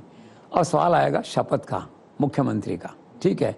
तो टेक्निकल कारणों से जो है राज्यपाल भी मना कर सकते हैं, 4 पॉइंट निकाल के रोक सकते हैं शपथ लेने से, उनको आमंत्रित नहीं करें उनको, क्यों सुप्रीम कोर्ट का क्लियर है ना मैंडेट कि न तो आप मुख्यमंत्री आवास जा सकते हैं, न सचिवालय जा सकते हैं, न वहाँ की फाइलों को देख सकते हैं, गवर्नर के बिना कुछ एक फाइल पे साइन नहीं कर सकते, शराब की फाइलों को नहीं दी। इतने बंधन बांध दिए हैं उसने कि सुप्रीम कोर्ट का उनको मुख्यमंत्री रीएस्टेब्लिश करना है न करना वो सब व्यर्थ है इन ए वे। इतना सा फर्क पड़ा है कि वो जेल के बाहर खुले में आ गए हैं और घूम रहे हैं खुले के अंदर, बाकी तो ऐसे ही बंद हैं काम के हिसाब से, नॉन फंक्शनल चीफ मिनिस्टर। तो इतने सारे जो कानूनी स्थितियाँ हैं इसमें कैसे बनेंगे, एक चुनौती है। और ये अपन ऐसा मान रहे हैं कि एक पल के लिए अगर वो सत्ता में आते हैं तो तभी उस सिनेरियो में अपन बात कर रहे हैं ना, तो हो सकता है सिनेरियो में वापस सुप्रीम कोर्ट जाएं और एक ऐसा मेरे हाथ बंधे हुए हैं, तो देखिए सुप्रीम कोर्ट क्या व्यू लेता है उस समय। तो लंबी लड़ाई है, सरकार नहीं मानेगी फिर सुप्रीम कोर्ट जाएंगे। तो केजरीवाल का तो अच्छा बुरा जो भी होता है मुझे लगता है सुप्रीम कोर्ट की मार्फत ही होगा। बट लेट्स सी, सबसे पहली बात है कि क्या बहुमत आता है, उसके बाद ये सारी संभावनाएं होंगी। लेकिन अगर बहुमत आता है तो जो संभावनाएं हैं मैंने वो आपको बताई हैं। सर 2025 में प्रधानमंत्री मोदी के आभा मंडल में स्मृति ईरानी और अनुराग ठाकुर का भविष्य कैसे देखते हैं आप? अच्छा दिख रहा मुझे। अनुराग ठाकुर तो क्या ना, यूथ आइकॉन है, प्रखर वक्ता हैं, और बीच में थोड़ा सा हर आदमी निराश होता है, तो जब मंत्री नहीं बने तो मन टूटता है और कभी भरोसा भी टूटता है इंसान का, और आदमी की बातचीत में थोड़ा सा फिर रिफ्लेक्ट भी होती है बात। लेकिन समय रहते उनको संभाल लिया पार्टी ने, इन्हें वे कि उनका मनोबल बढ़ा दिया। तो नरेंद्र मोदी, अमित शाह, नड्डा की तारीफ करते हैं, और प्रमुख मुद्दों पे पार्टी ने उन्हें अपना प्रवक्ता बनाया। और कई बार तो ऐसा लगा कि जैसे सूचना प्रसारण मंत्री के रूप में प्रेस कॉन्फ्रेंस को संबोधित कर रहे हैं, बोलते अच्छा हैं दैट वे जो है। तो इस, और राहुल गांधी को जम के मुकाबला किया। तो भाजपा सोच सकती है कि पार्लियामेंट के अंदर, ठीक है, विज़ाविज़ निशिकांत दुबे के अलावा भी एक प्रखर चेहरा होना चाहिए, कंपैरेटिवली मोर सोबर इन ए वे, ठीक है ना, होना चाहिए। तो ये हैं ठाकुर, तो ये एक बहुत बड़ा प्लस है इनका कि he can take head on Rahul Gandhi being a young Turk जो है। और वैसे साफ सुथरे आदमी हैं, कोई आरोप नहीं किसी तरह का। तो मुझे लगता है बीच में पार्टी अध्यक्ष बनने की चर्चा चली थी, लेकिन मुझे लगता है फिलहाल तो उनके मंत्रिमंडल में आने के आसार हैं, ऐसा मुझे लगता है जब भी रिशफल होगा। और रही बात स्मृति ईरानी की, तो स्मृति ईरानी तो एक एनिग्मा है, रहस्य कहना चाहिए। उनका फैसला तो खुद प्रधानमंत्री करेंगे जो है, लेकिन मनोबल उनका ठीक है। इन दिनों, पिछले दिनों एमपी चली गई थी इन्वेस्टर कॉन्फ्रेंस में, अब 1-2 बार जयपुर भी आई हैं, फंक्शंस में जा रही हैं, आ रही हैं। और ये तय है कि पार्टी यूज़ तो उनको करेगी, क्योंकि नरेंद्र मोदी जानते हैं कि पॉपुलर स्पीच का जो आर्ट है, जनता खींचने का जो आर्ट है, वो शायद स्मृति ईरानी के पास ही है। जो बोलती हैं कहीं पब्लिक में बोलती हैं, और वो ठीक है, उनके किस्मत ठीक नहीं थी, हार गई चुनाव, लेकिन हमला, और आज भी देखिए राहुल गांधी पे हमला करना होता है, उन्हीं को आगे करते हैं। तो ब्रांड उनका बना हुआ है राहुल पे हमला करने का। और तकदीर की बात है, राज्यसभा का टिकट नहीं मिला, नहीं आई हैं। लेकिन मुझे पता नहीं क्यों लगता है at the end of the day कोई नाराज़गी भी अगर है लोगों की तो दूर होगी, और उनकी जो टैलेंट है पब्लिक स्पीच का भाजपा के लिए, उसको पार्टी रिकॉग्नाइज करेगी, और होगा कुछ अच्छा, होगा कुछ ना कुछ उनका। क्या होगा अब ये तो प्रधानमंत्री हमेशा तय करेंगे जो है। सर, आखिर जस्टिस चंद्रचूड़ क्यों मानव अधिकार आयोग के अध्यक्ष नहीं बन पाए, और आयोग के अध्यक्ष से जुड़ा हुआ जो नियुक्ति का विवाद था वो पूरा मामला क्या है? वो ऐसा हुआ कि अब देखिए अरुण मिश्रा, जस्टिस अरुण मिश्रा रिटायर हुए जून के अंदर, वो सुप्रीम कोर्ट के जज थे। कानून ये था कि चीफ जस्टिस होना चाहिए रिटायर्ड सुप्रीम कोर्ट का, न कि जज।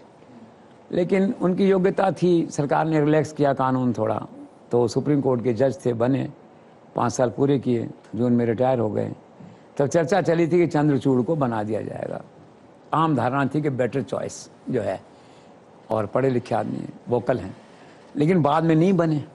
हालांकि एक धारणा ये भी थी कि अयोध्या का जो फैसला दिया उसमें 4 जज जो थे वो कहीं ना कहीं एकोमोडेटेड हैं अभी, तो था कि इनको भी कुछ होगा। और उसके अलावा अब ये तो मैंने कहा ना, भाग्य में नहीं था उनके बनना, लेकिन पक्की धारणा थी आम जनमानस में कि बनेंगे ये। अब नहीं बने तो फिर एनालिसिस किया लोगों ने, क्यों नहीं बने। तो किसी ने ये कहा साविस के अंदर कि इन्होंने जो है वो बॉन्ड का फैसला दिया था जो थोड़ा सा अनकम्फर्टेबल था जो है, फिर ये बुलडोज़र का फैसला दिया था, फिर ये मंदिर के अंदर, हालांकि वो तो भाजपा के इनडायरेक्टली बेनिफिट में है कि नहीं, एक पिंडारा बॉक्स उन्होंने खोल दिया कि जो वर्शिप प्लेसेस एक्ट 1991 में जिसे मना था कुछ नहीं, उन्होंने कह दिया नहीं, किसी धार्मिक स्थल की पहचान को खोजना कानून के दायरे में अपराध नहीं है। उसी बात को रिवर्स किया है मोहन भागवत ने, और उसी का पक्ष लेके ऑर्गेनाइजर अखबार वाले लोग जो लिख रहे हैं दैट वे जो है। और एक थोड़ा एक्स्ट्रा वोकल थे, मीडिया में बात करते थे, और असली बात है कि भाग्य में नहीं था। बाकी मोटे तौर पे कारण ऐसे रहे होंगे, और इनके स्थान पे जिस व्यक्ति को लिया है वो भी योग्य व्यक्ति है, साउथ इंडियन है, योग्य व्यक्ति है एक तरह से। 2 नए मेंबर भी रखे हैं। और राहुल गांधी का ये तकलीफ है इसके अंदर है कि भाई जो कमेटी थी वहाँ पे, जिसमें प्राइम मिनिस्टर होते हैं, होम मिनिस्टर होते हैं, ठीक है, लोकसभा के स्पीकर होते हैं, राज्यसभा के उपराष्ट्रपति अध्यक्ष वो होते हैं, और 2 ये होते हैं लोकसभा और राज्यसभा विपक्ष के नेता होते हैं जो राहुल गांधी और खड़गे, ये सब लोग थे उसमें। तो 6 में से 4 लोग एक तरफ थे, 2 एक तरफ थे। तो राहुल गांधी ने वोट ऑफ डिसेंट नोट लगाया, अधिकार है आपका लगाने का, ठीक है, और 2 नाम भी दिए इन्होंने। ये मैंने पहली बार सुना इस तरह की पार्टी अपोजिशन नाम दे रहा है किसी के लिए, लेकिन ठीक उनका प्रेरोगेटिव होगा, तो उन्होंने नाम दिए, उसके अंदर मेंबर्स के नाम भी दिए और इनके नाम भी दिए, और एक कहा कि अल्पसंख्यक हैं, अमुक अमुक, ये इनके कारण इनको लिया जाए। नहीं लिया, स्वाभाविक तौर पे विपक्ष को रूलिंग पार्टी कहाँ एकोमोडेट करेगी। तो उन्होंने कहा कि परंपरा ऐसी रही है पहले कि आम सहमति से होता था, और हमने जो नोट ऑफ डिसेंट लगा दिया तो आपको पीछे हटना चाहिए था रूलिंग पार्टी को, कोई नया नाम लाना चाहिए था कॉमन कंसेंसस का, जो म्यूचुअल कंसल्टेशन से तय होता।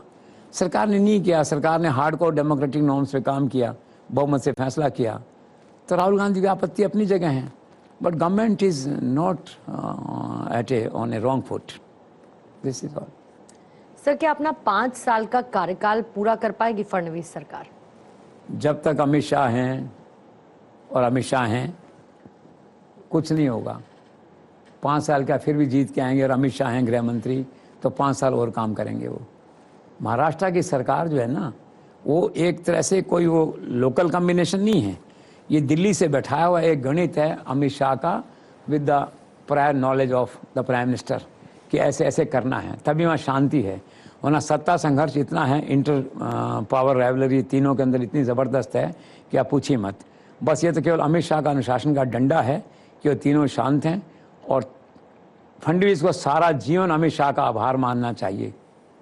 नरेंद्र मोदी ने तो उनका सिलेक्शन कर दिया, ठीक है, चलाना ज़्यादा मुश्किल होता है, सिलेक्शन तो हो जाता है लाइफ में, चुनौती होती है चलाना उसको।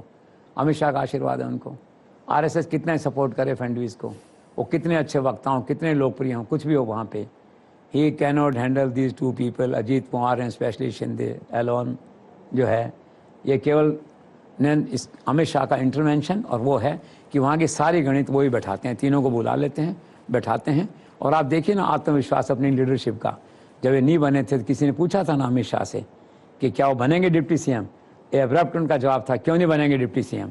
ये होती है अथॉरिटी होम मिनिस्टर की और पार्टी लीडर की जो है, और अथॉरिटी को एक्सरसाइज करते हैं वो।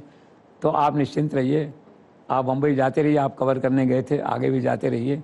5 साल यही सरकार है वहाँ पे, अमित शाह के आशीर्वाद से और नरेंद्र मोदी की ओवरऑल क्या कहना चाहिए मोहर से ये सरकार यही है। सर, क्या अगले साल कोई संभावना है कि उद्धव ठाकरे, राहुल गांधी, शरद पवार का हाथ छोड़कर बीजेपी का हाथ थाम ले? हो सकता है, देखो उनका मन थोड़ा बेचैन है, और जनता ने जो मतदान किया है उससे सिद्ध हो गया है कि अब असली शिवसेना शिंदे वाली हो गई है एक तरह से।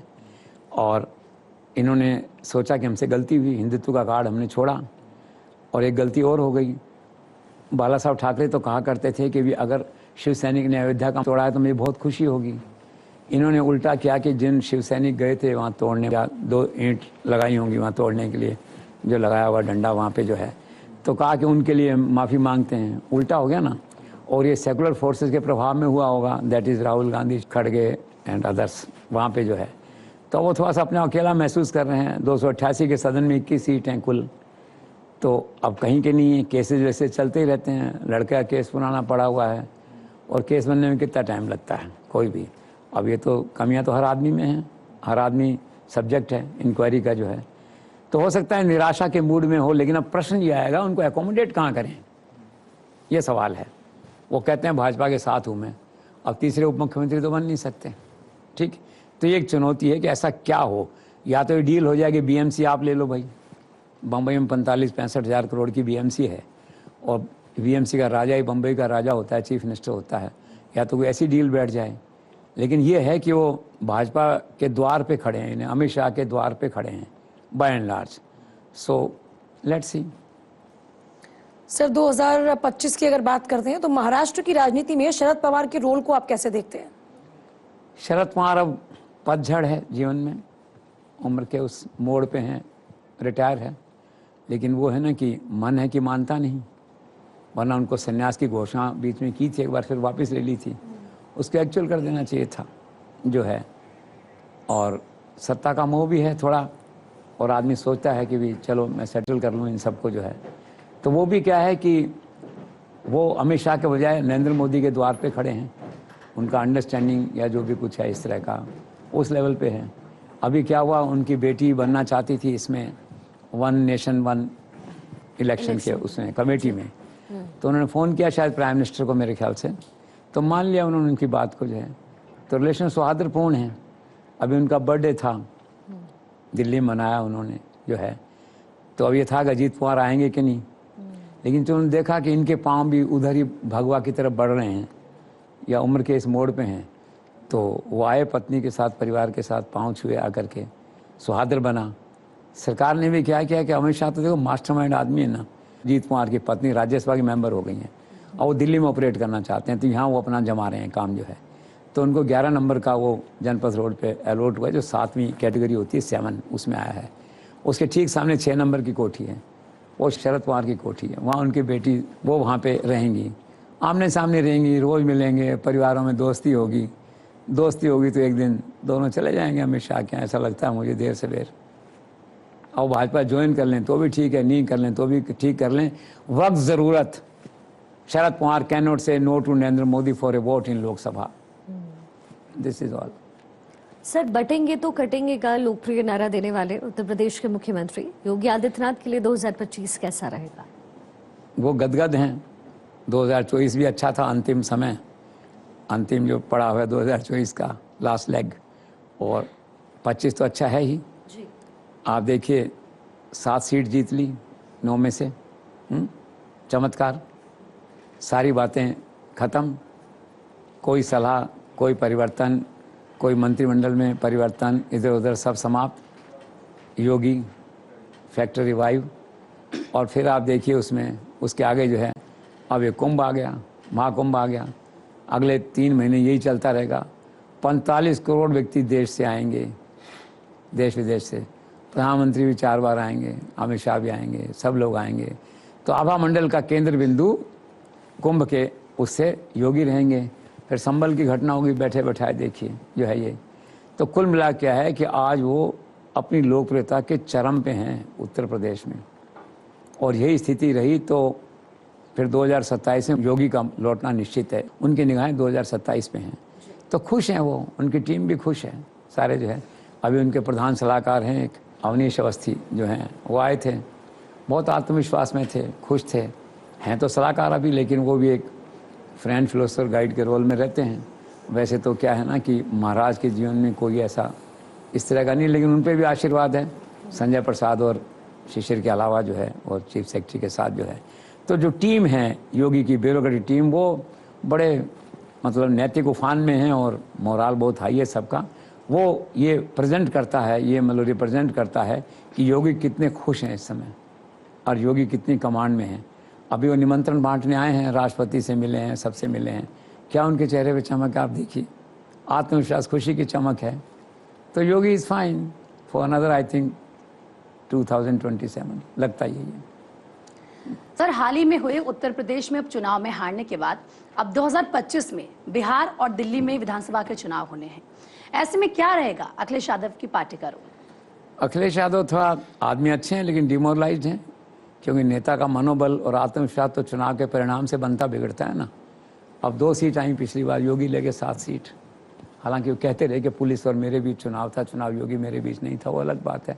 यूपी में हर उपचुनाव में पुलिस की अलग ही कथा चलती है पिछले 20 साल से, वो सेपरेट इशू है। अब वो चाहते थे हरियाणा में राहुल गांधी से कि भाई एक सीट तो, कोई सीट तो मिले, 2-4, एक भी सीट नहीं मिली हरियाणा में उनको। व्यथित थे, राहुल के साथ चलते थे और धारणा बनी थी 2 लड़के 2 बॉयज़। देखिए पॉपुलर टीम थी ना, शोले फिल्म की तरह जो भी था जो है। उनको दुख हुआ कि मेरे लिए एक सीट भी नहीं है। फिर मुद्दा आया महाराष्ट्र का, तो अखिलेश यादव ने अपने बिहार पे 7 अपने कैंडिडेट सपा के अनाउंस कर दिए। कांग्रेस नहीं मानी, केवल 2 दिए। अगेन हर्ट जो है। फिर ये 2 जो घटनाएं हो गई तो मन टूट गया, तो आगे केजरीवाल के साथ एक महिला सम्मेलन में साथ खड़े हो गए। तो केजरीवाल ने कुछ नहीं दिया। 70 सीटें, 70 पे आपके नॉमिनी जा रहे हैं। तो मुझे ऐसा लगता है कि अखिलेश यादव को कोई सीट नहीं चाहिए दिल्ली के अंदर। उनको मैसेज देना था कि मैं अब आपके साथ नहीं हूँ राहुल गांधी, अब मैं इनके साथ खड़ा हूँ और मैं मुस्लिम वोट जो है इनको दिलाऊंगा जो कांग्रेस को पढ़ते थे दिल्ली में, और उसका इम्पैक्ट यूपी में होगा जा करके। तो इस तरह की बैटल ऑफ विट्स जो है ना, वो मुझे लगता है। और अखिलेश यादव अभी तो इसी स्थिति में, वैसे वाइब्रेंट लीडर हैं वो, जब भी उनका मौका आएगा यूपी में, कभी यूपी में योगी के बाद तो वही चॉइस है एज एंड व्हेन। सर, अब अगर बिहार की बात करें तो क्या नवंबर 2025 में बिहार में होने वाला विधानसभा चुनाव, क्या उसके जल्द होने की संभावना है? और आखिर क्यों पटना में एनडीए में इतनी खलबली मची है? क्या 2025 में बिहार में बीजेपी का मुख्यमंत्री बन सकता है क्या? ये एक पेचीदा सवाल है, लेकिन मेरे पास इसका उत्तर बहुत आसान है। 2025 की भविष्यवाणी, बिहार में चुनाव बहुत जल्द होने वाले हैं, ऐसा मेरा आकलन है, ठीक है। और वो कैसे है कि एक आम सहमति का प्रस्ताव बन गया है कि भारत रत्न दे दिया जाए नीतीश कुमार को, रिटायर कर दिया जाए। अपनी पार्टी हमें सौंप दो, अपनी सरकार हमें सौंप दो, हमारा मुख्यमंत्री बैठा दो, ठीक। हम वैसे भी 74 हैं, आप 43 हो, ताजपोशी करा दो, ठीक है। तो इस प्लान पे अगर सहमति हो गई है, अगर प्रस्ताव है, सहमति हो गई है, तो फिर क्या होगा? अभी इसी 26 जनवरी से पहले भारत रत्न की घोषणा हो सकती है नीतीश कुमार के लिए, और इसके लिए होमवर्क पूरा हो गया है। संजय झा जो स्पोक्स पर्सन हैं, और देखिए संजय झा की मतलब डिप्लोमेसी और कुशलता, वो नीतीश कुमार के भी स्पोक्स पर्सन हैं और to some extent Amit Shah के भी वो प्रतिनिधि हैं या उनके आशीर्वाद से स्पोक्स पर्सन हैं उनके भी। उन्होंने कह दिया है कि भाई भारत रत्न दिया जाए। और जो भाजपा के एक जो आक्रामक एग्रेसिव मिनिस्टर हैं गिरिराज जी, उन्होंने भी कह दिया भारत रत्न दिया जाए। तो पटकथा पूरी लिखी जा चुकी है। तो 26 तारीख को अगर भारत रत्न मिलता है तो 10 दिन बाद जो है 10 फरवरी को विधानसभा का, 10 या 5 फरवरी को है विधानसभा का सत्र जो है आहूत होगा, बजट सेशन जो है, और उसमें बड़ी बड़ी घोषणाएं होंगी। नारी सम्मान की घोषणा होगी, 1500 रुपये प्रति माह हर महिला को मिलेगा। महाराष्ट्र की तरह 3 महीने का एडवांस खाते में चला जाएगा, और वृद्धावस्था पेंशन बढ़ जाएगी। यूथ किसानों के लिए कुछ हो जाएगा। अप्रैल में चुनाव हो जाएंगे और भाजपा 99% अपने बल पे सरकार बना लेगी। नहीं भी होगी तो नीतीश कुमार के सारे लोग जो हैं, जो वैसे आतुर हैं अमित शाह के यहाँ, आजा मेरी गाड़ी में बैठ जा, उस पर जो है आ जाएंगे। तो Bihar is mortgage to BJP now, ऐसा मेरा है। चुनाव भी जल्द हो सकते हैं और भाजपा के नियंत्रण में चला गया है बिहार, मुझे ऐसा लगता है। This is all. एक तो दूसरा आपका फिर ये सवाल था कि इतनी उखाड़ पछाड़ ये सब क्यों है, तो वो इसलिए भी रहती है कि डर रहता लोग मन में कि नीतीश कुमार कहीं पाला तो नहीं बदल लेंगे। फिर उनकी छवि ऐसी है कि कहीं सब प्लान फेल हो जाए और कहीं और चले जाएं, कुछ कर लेंगे। तो सरकार की निगाह रहती है उस पर और सब देखते रहते हैं कि कहाँ क्या हो रहा है। लेकिन ब्रॉडली मैंने जो आपको जो प्लान बताया है, इसी प्लान पे काम होगा। और ये शांतिपूर्ण सत्ता हस्तांतरण जिसे कहते हैं ना, without any bloodshed, power will shifted to BJP in Patna. Sir, मैंने सुना है कि नीतीश कुमार की याददाश्त बहुत ज्यादा कमजोर हो गई है। क्या इसको लेकर के आपके पास कोई जानकारी? वैसे तो उम्र के साथ होता है, वो शायद 73 हैं मेरे ख्याल से, मैं 75 हूँ। मेरे को भी याददाश्त कभी कोई आदिति कहती, मैं कहता हूँ भूल गया था। मैंने कहा कल फ़ोन किया था तुम्हें, उठाया नहीं तुमने। क्या नहीं सर फ़ोन नहीं किया था, आपने इतने बजे फ़ोन किया। तो मैंने कहा मेरी याददाश्त चली गई, हो सकता है ऐसा हो थोड़ा जो है। पर उनकी तो वास्तव में थोड़ा सा, या तो जो भी है, और ये घटना ऐसी हुई जिससे लगा कि भाई ये याददाश्त चली गई, उम्र के साथ कम हो गई है, चली गई मतलब ये भी कम हो गई थोड़ा। तो घटना बताई कुछ लोगों ने कि शिकागो में बिहार के लोग रहते हैं, NRIs, उनका बड़ा अच्छा कारोबार है, ऑस्ट्रेलिया में रहते हैं, अमेरिका में रहते हैं। सब ने मन बनाया कि आप लौट चलें, बिहार चलते हैं, यहाँ पैसा बना लिया, अब वहाँ चल के इन्वेस्ट करते हैं बिहार के अंदर, एक नया विकसित बिहार बनाएंगे, समृद्ध बिहार बनाएंगे। तो नीतीश कुमार ने एग्री किया कि शिकागो आप आइए, हम एक बड़ा NRI शिखर सम्मेलन करते हैं बिहार इन्वेस्टर्स का, और 10,000 इन्वेस्टर पूरे संसार से जो बिहार के रहने वाले हैं वो इकट्ठे करके लाएंगे, आप आइए भाषण दीजिए। तो उनके हिसाब से उन्होंने उनको हाँ कह दिया। अभी इसी में जाना था जनवरी के फर्स्ट वीक में, तो जनवरी का फर्स्ट वीक आ गया ये। तो उन लोगों ने जगह तय कर ली, कार्ड वार्ड छपवा लिए और सब अपना जो होता है सब हो गया। अब पता लगा एक मंत्री का यहाँ से फ़ोन गया कि उनकी तबीयत ठीक नहीं है, आप इसको आगे खिसका दीजिए। तो उनकी चिंता हुई, तो शिकागो से भाग के लोग आए। अब आजकल इंटरनेशनल ट्रैवल तो ऐसा हो गया ना, जैसे यहाँ से जयपुर जाना या यहाँ से पटना जाना, लोग आ जाते हैं तुरंत जो है। आ गए भाग के शिकागो से कि सर ये क्या हुआ। तो बातचीत हुई, डिस्कशन हुआ, तो पता लगा कि उनको याद नहीं रहा होगा कि उन्होंने कभी कमिट किया था ये। तब नए सिरे से तैयारी हो रही है, नए सिरे से बात हो रही है, तो हो जाता है उम्र के साथ साथ ऐसा। और वैसे ही हुआ ऐसा, लेकिन अभी वो इतने सेंसेस में तो हैं कि अपने भविष्य के बारे में बहुत अच्छे से प्ले करते हैं अपने पॉलिटिक्स को जो है। सर ठीक वैसे अभी पटना में भी एक बिजनेस कनेक्ट 2024 हुआ, जो कॉन्क्लेव था, उसमें भी मुख्यमंत्री नीतीश कुमार नहीं पहुंचे। हाँ, ये भी अजीब बात है, कोई समझ में नहीं आई बातें। हुआ था 19-20 दिसंबर को था, अभी बहुत अच्छा था, सारे उद्योगपति बड़े बड़े आए वहाँ पे। और कॉन्क्लेव में कल्चर होगी, उद्योगपति ज़्यादातर मुख्यमंत्री से मिलने आते हैं, फिर क्या MOU साइन कर देते हैं। MOU होता है नहीं होता है, लेकिन CM से मुलाकात हो जाती है, स्टेट में छोटे मोटे काम भी हो जाते हैं, एक रेपो बनता है आपका जो है। उद्योगपति आए, सब लोग आए। ऐन वक्त मैसेज आया कि उनके तो जुकाम हो गया है। अब बताइए, जुकाम हो गया है, आए न्यूज़ के अंदर। अपने डेपुटी हैं शायद, सम्राट चौधरी हैं शायद वहाँ जो है, फाइनेंस मिनिस्टर भी हैं, उनको भेज दिया वहाँ पे। अगले दिन था, अगले दिन भी नहीं आए। फिर उसको Vijay Sinha deputy chief minister हैं वहाँ के, उनको भेज दिया वहाँ पे। वो लोग आए तो कोई चार्म नहीं था इन्वेस्टर के अंदर, सब CM से मिलने आते हैं, CM के चेहरे पे आते हैं। ऐसा नहीं होना चाहिए था। Bad in taste, poor in taste. Sir, Nitish Kumar के कई करीबी अफसर अब ED और IT के शिकंजे में हैं, जबकि नीतीश कुमार की जो पार्टी है जनता दल यूनाइटेड, वो नरेंद्र मोदी का समर्थन दे रही है। आप इसे कैसे देखते हैं विरोधाभास को? ये अनफॉर्चुनेट भी है और एक रहस्य भी है, और नीतीश कुमार का के पार्ट पे वीकनेस भी है, अपनी ब्यूरोक्रेसी को सपोर्ट नहीं कर सके। जिस ब्यूरोक्रेसी ने उनके कहने पे सारी फाइलें साइन की, जिस ब्यूरोक्रेसी ने सारे प्रस्ताव पारित किए होंगे, जो अफसर उनके करीब रहे होंगे, उन पे ED की रेड हो रही है या इनकम टैक्स की हो रही है या CBI वाले जा रहे हैं। तो एक विचित्र बात है। कुछ लोगों ने कहा केंद्र दबाव बना रहा है नीतीश कुमार पे, वो एक अलग पहलू है, बना रहा है कि नहीं। लेकिन सबसे महत्वपूर्ण बात है कि नीतीश उनके लिए, उनके साथ खड़े क्यों नहीं हुए। तो सारे देश की ब्यूरोक्रेसी में नीतीश कुमार के लिए एक नेगेटिव मैसेज गया है कि ये अपने व्यक्ति के साथ, अपनी ब्यूरोक्रेसी के साथ खड़े नहीं होते हैं। जबकि और आप देखिए, राजस्थान में देखिए कितना अच्छा मैसेज है चीफ मिनिस्टर के लिए। नो वेंडेटा, न को वेंडेटा करता है, ना वो खुद करते हैं, और ब्यूरोक्रेसी के साथ खड़े होते हैं। बहुत से लोग हैं ज़माने में जो है, गहलोत खड़े होते थे ब्यूरोक्रेसी के साथ, वसुंधरा खड़ी होती थी, न जाने कौन कौन खड़े होते हैं हर राज्य में। फडणवीस देखिए, ब्यूरोक्रेसी के साथ खड़े होने वालों में सिरमौर आदमी है देवेंद्र फडणवीस। वहाँ एक BMC कमिश्नर थे पहले, मिस्टर चहल।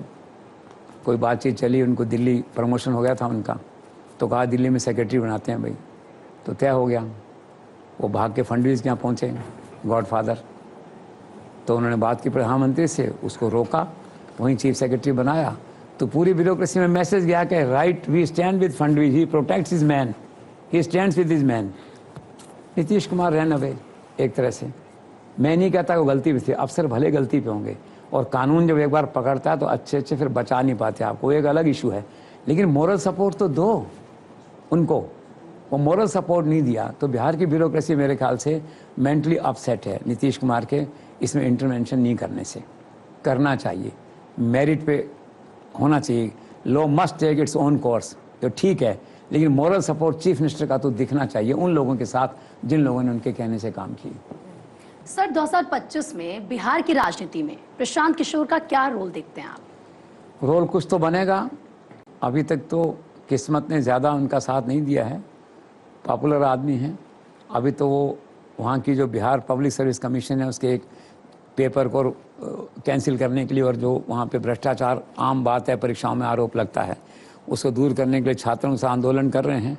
उनका कहना है कि 8-10 हज़ार छात्र, पहले तो रैली की परमिशन नहीं मिली थी, अब घुस गए होंगे वहाँ गांधी मैदान में, पटना में जो है वो भी वहीं हैं, तो पुलिस कुछ पकड़ के लेगी, अपनी वो लीडरशिप एस्टेब्लिश करने की कोशिश कर रहे हैं। लेकिन एक बेसिक बात यह है कि पिछले जो उपचुनाव हुए थे 4 सीट्स के, इन्होंने पार्टी बनाई अपने 4 उम्मीदवार खड़े किए, उसके अंदर जो है 4 हार गए उम्मीदवार, लेकिन 2 उम्मीदवार इतने से वोट लाए थे कि उन्होंने बीजेपी को फ़ायदा मिला उसका, आरजेडी का उम्मीदवार हार गया। तो एक गेम स्पॉइलर कह दो या किंग मेकर कह दो, उस रोल में वहाँ वो आ गए हैं। तो छोटे से प्रयोग के अंदर उनके कारण से भाजपा को 4 सीटें मिली, जबकि उनमें से 3 सीट ऑलरेडी इंडी के पास थीं, वो इस व्यक्ति के कारण से उधर चली गई। तो बीजेपी के लिए यूज़फुल हो गए हैं पीके, और पढ़े लिखे आदमी, स्मार्ट आदमी हैं, तो आने वाले चुनाव में रोल तो उनका कुछ न रहेगा। अब देखने की बात है कि खुद कितनी सीटें मांगते हैं, कोई गठबंधन करते हैं या खुद अपने बूते लड़ते हैं, या किस किस को नुकसान पहुंचाते हैं, किसको फ़ायदा पहुंचाते हैं, but he is A relevant person in Bihar politics at the moment. Sir एक सवाल ये भी है कि आखिर नरेंद्र मोदी क्यों लेकर आए हैं आरिफ मोहम्मद खान को केरल से बिहार, और क्या रघुवर दास का रोल हो सकता है? खान साहब जो है एक हार्डकोर गवर्नर हैं और सूट करता है सबको उनका। वहाँ कम्युनिस्ट सरकार थी, लड़ते झगड़ते 5 साल हो गए, अब नियुक्ति मिली है तो ये भी 5 साल के लिए मानी जा रही है। बहुत कम गवर्नर ऐसे हैं जिनको दूसरा टेन्योर मिला है। अब आनंदीबेन उनके पास है, या गुजरात गवर्नर है उनका, चल रहा है इस तरह का, बहुत अच्छा काम कर रहे हैं दोनों, यूपी और गुजरात में जो है। तो खैर इनका हो गया एक्सटेंशन। अब दुविधा इस बात की है कि यहाँ तो एनडीए सरकार है, ये गवर्नर ज़्यादा मुख्यमंत्रियों से लड़ने के लिए जाने जाते हैं एक तरह से, मतलब उस तरह से ये केप्स चीफ मिनिस्टर से एट बे, यो मान लो इसको जो है, तो वहाँ तो कोई रोल रहेगा नहीं।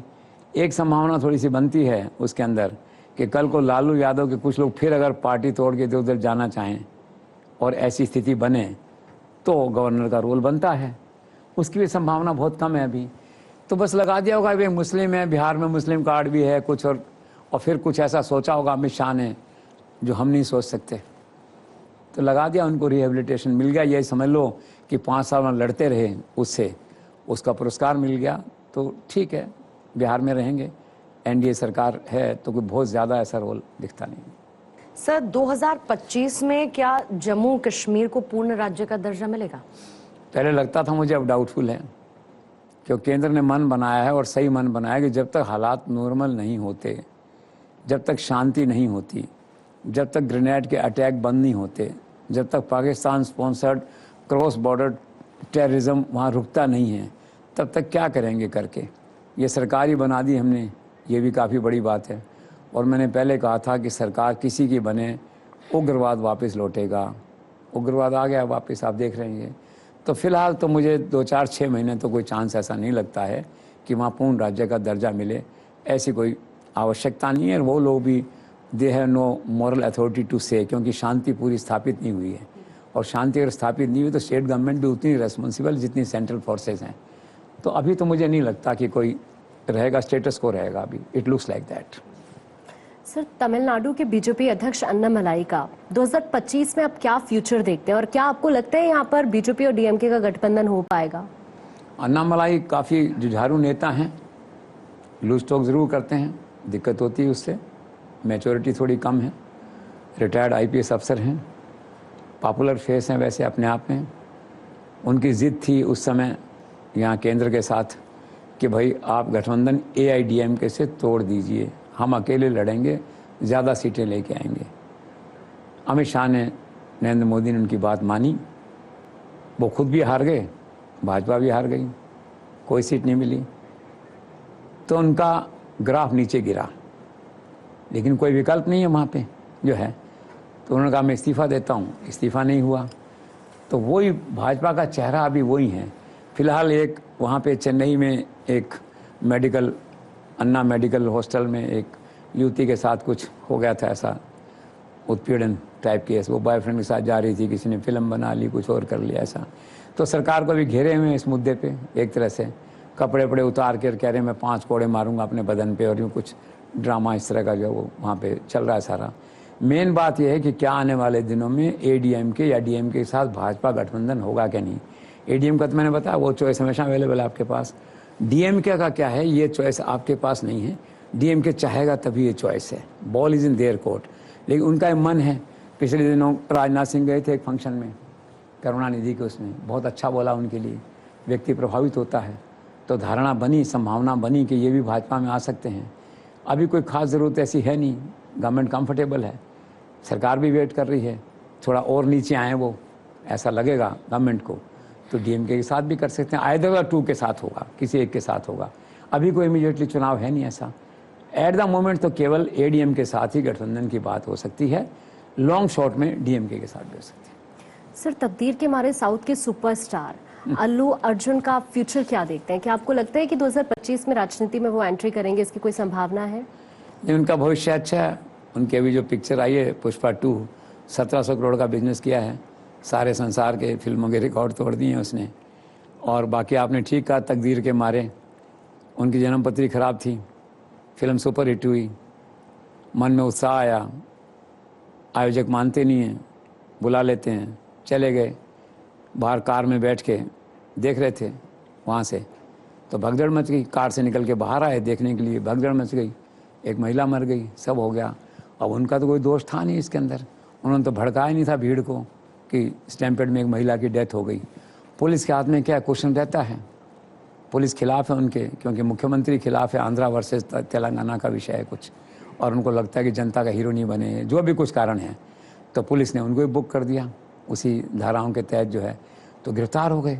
देखिए, हाई कोर्ट ने तुरंत जमानत दी तो कागज़ नहीं पहुंचा। तो ज़िंदगी में पहली बार एक सुपरस्टार जिसका कोई दोष नहीं था, वो 10 घंटे जेल में रहा। इमेजिन व्यक्ति का भाग्य कि लिखा था जन्मपत्री में कि 8 घंटे जेल में रहना है उस सुपरस्टार को जिसका कोई कसूर नहीं है, कोई लेना देना नहीं है। और फिर चूंकि पॉलिटिकल राइवलरी में कन्वर्ट हो गया मामला, तो ऐसा कहते हैं कि जो कुछ लोग हैं वहाँ के यूथ के विंग के, तो मुख्यमंत्री कहते हैं मिलने वाले हैं, तेलंगाना कांग्रेस चीफ मिनिस्टर हैं, ऐसा कहते हैं मिलने वाले हैं। अब इम्पोर्टेंट नहीं मिलने वाले हैं कि नहीं, उन जाकर घर तोड़ दिया, घर पे तोड़ फोड़ कर दी जो है जाके, और कोई ऐसा खास प्रोटेक्शन नहीं आया। तो eight the moment he is very upset man. तो मैंने सुना भाग के वो उसके पास पहुँचे, KCR के पास, जो पहले मुख्यमंत्री थे, कि भाई ये क्या है, तो उनका आजा मेरी गाड़ी में बैठ जा। तो वो उनके साथ होने जा रहे हैं, हो सकता है उनके टिकट पे किसी चुनाव भी लड़ सकते हैं। तो उनको भी ऐसा लगा जीवन में पहली बार कि कोई ना कोई पॉलिटिकल सपोर्ट होना ज़रूरी है लाइफ में, खाली मेरिट और फिल्में नहीं चलेंगी, ऐसा उनको महसूस हुआ जो है। और वैसे भी क्या है कि सरकार जो है वहाँ तेलंगाना की जो सरकार है अभी है वो अनपॉपुलर हो रही है। एक तो बड़ा मूव यही हो गया, इसमें उनको लगा था कि हम हीरो हो जाएंगे, गरीबों में हीरो हो जाएंगे, जो है कुछ नहीं हुआ, उल्टा पड़ा दाव उनका जो है। तो बहरहाल आपके सुपरस्टार जो है उसके ब्रांड को ज़बरदस्त धक्का लगा है, लेकिन जनता में पॉपुलरिटी इतनी है कि नुकसान 20% से ज़्यादा का नहीं होगा। अगली फिल्म करेंगे तो शायद हो सकता है वो भी हिट हो। सर, नरेंद्र मोदी अमित शाह ने राजस्थान, मध्य प्रदेश, छत्तीसगढ़, उड़ीसा में जो पार्टी के आम कार्यकर्ताओं को मुख्यमंत्री पद पर बिठाने का प्रयोग किया था, आप उसका भविष्य 2025 में कैसा देखते हैं? वैसा ही भविष्य है जैसा 2024 में था, वो सभी चल रहे हैं अच्छे से, तो इमीडिएट तो कोई चेंज ऐसा दिखाई देता नहीं है। और बाकी क्या होता है, मुख्यमंत्री, मुख्य सचिव, ये भाग्य से बनते हैं, भाग्य से उतरते हैं। अपेरेंटली राजस्थान का मुझे मालूम है, रहता हूँ, तो काम अच्छा हो रहा है। अभी एक 35 लाख करोड़ का MOU साइन हुए, राइजिंग राजस्थान हुआ। अभी 9 जिलों का एक फैसला कोई हो गया था, प्रैक्टिकल नहीं था, बड़ा बोल्ड डिसीजन था, सरकार ने कर दिया उसको जो है। इसके पहले दुनिया भर के फैसले सरकार वहाँ पे कर रही है, जनता से जुड़े हुए फैसले हैं। तो बाय एंड लार्ज क्या है कि चीफ मिनिस्टर हैं वहाँ पे, भजनलाल शर्मा जो है अभी तो स्ट्रांगली इन कमांड हैं। अभी प्राइम मिनिस्टर आए थे, तारीफ करके गए, तो सबके मन में उत्साह है वहाँ राजस्थान में तो कि अभी कम से कम साल भर तो पीछे मुड़ के देखने की ज़रूरत नहीं है, तो अच्छा काम करो तो आगे भी चलेंगे साथ जो है। मध्य प्रदेश का जो है वो राजस्थान की तुलना में कम है थोड़ा वहाँ पे जो है, लेकिन ये सुना है कि उसने अपना रेपो जो है या वेवलेंथ से उसकी दिल्ली में ठीक हो गई है थोड़ा तभी। और छत्तीसगढ़ भी ये स्थिति है कि सरकार तो अच्छा काम कर रही है। अभी 1 साल पूरा हुआ इन तीनों को, भजनलाल को, यादव को और उसको छत्तीसगढ़ के चीफ मिनिस्टर को जो है, तो सारी योजनाएं इन्होंने अपने अपने हिसाब से की हैं वहाँ पे। और एट द मोमेंट तो I think they are stable all the 3। Orissa के बहुत नए हैं, अभी तो 6 महीने हुए हैं। प्रधानमंत्री का मन है उड़ीसा को डेवलप करने का और अपना बीजेपी के पांव मजबूत करने का। तभी डीजी आईजी कॉन्फ्रेंस हुई थी, वहाँ प्रधानमंत्री गए थे, गृह मंत्री गए थे। तो इससे पहले भी वहाँ की सरकार ने कई घोषणाएं की हैं वहाँ पे जो है।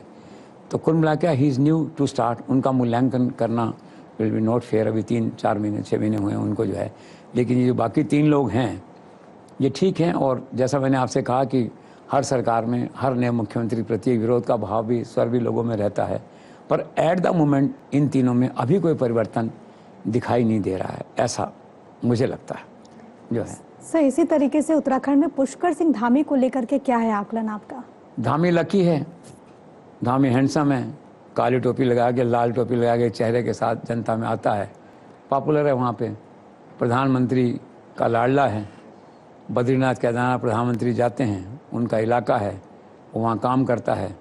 पीएमओ में अच्छा उसका तालमेल जो है, खुश है, ज़्यादा महत्वाकांक्षा नहीं है। बाय एंड लार्ज सरकार अच्छा काम कर रही है। और मैंने ये देखा कि बता रहे थे कि 3 साल में 17,000 लोगों को नौकरी दे दी। और जीडीपी कहते हैं कि 3 साल हो गए उनको वहाँ पे, कहते हैं 30% बढ़ गई। और पर कैपिटा इनकम 26% बढ़ गई। चमत्कार। ये शायद इसलिए हुआ होगा कि टूरिज्म बहुत ज़बरदस्त बढ़ा है उत्तराखंड में पिछले 2-3 सालों में, ज़बरदस्त जिसे है। तो वो फर्मली इन सेटल है, मजबूत है और अच्छा काम कर रहे हैं। वहाँ परिवर्तन के कोई आसार नहीं है। जैसे मैंने आपसे कहा ना, इन 3 राज्यों में तो भाग्य का पॉइंट है, वो सभी है, लेकिन वो ज़्यादा मजबूत स्थिति में है वहाँ पे उत्तराखंड, और ठीक काम कर रही है सरकार।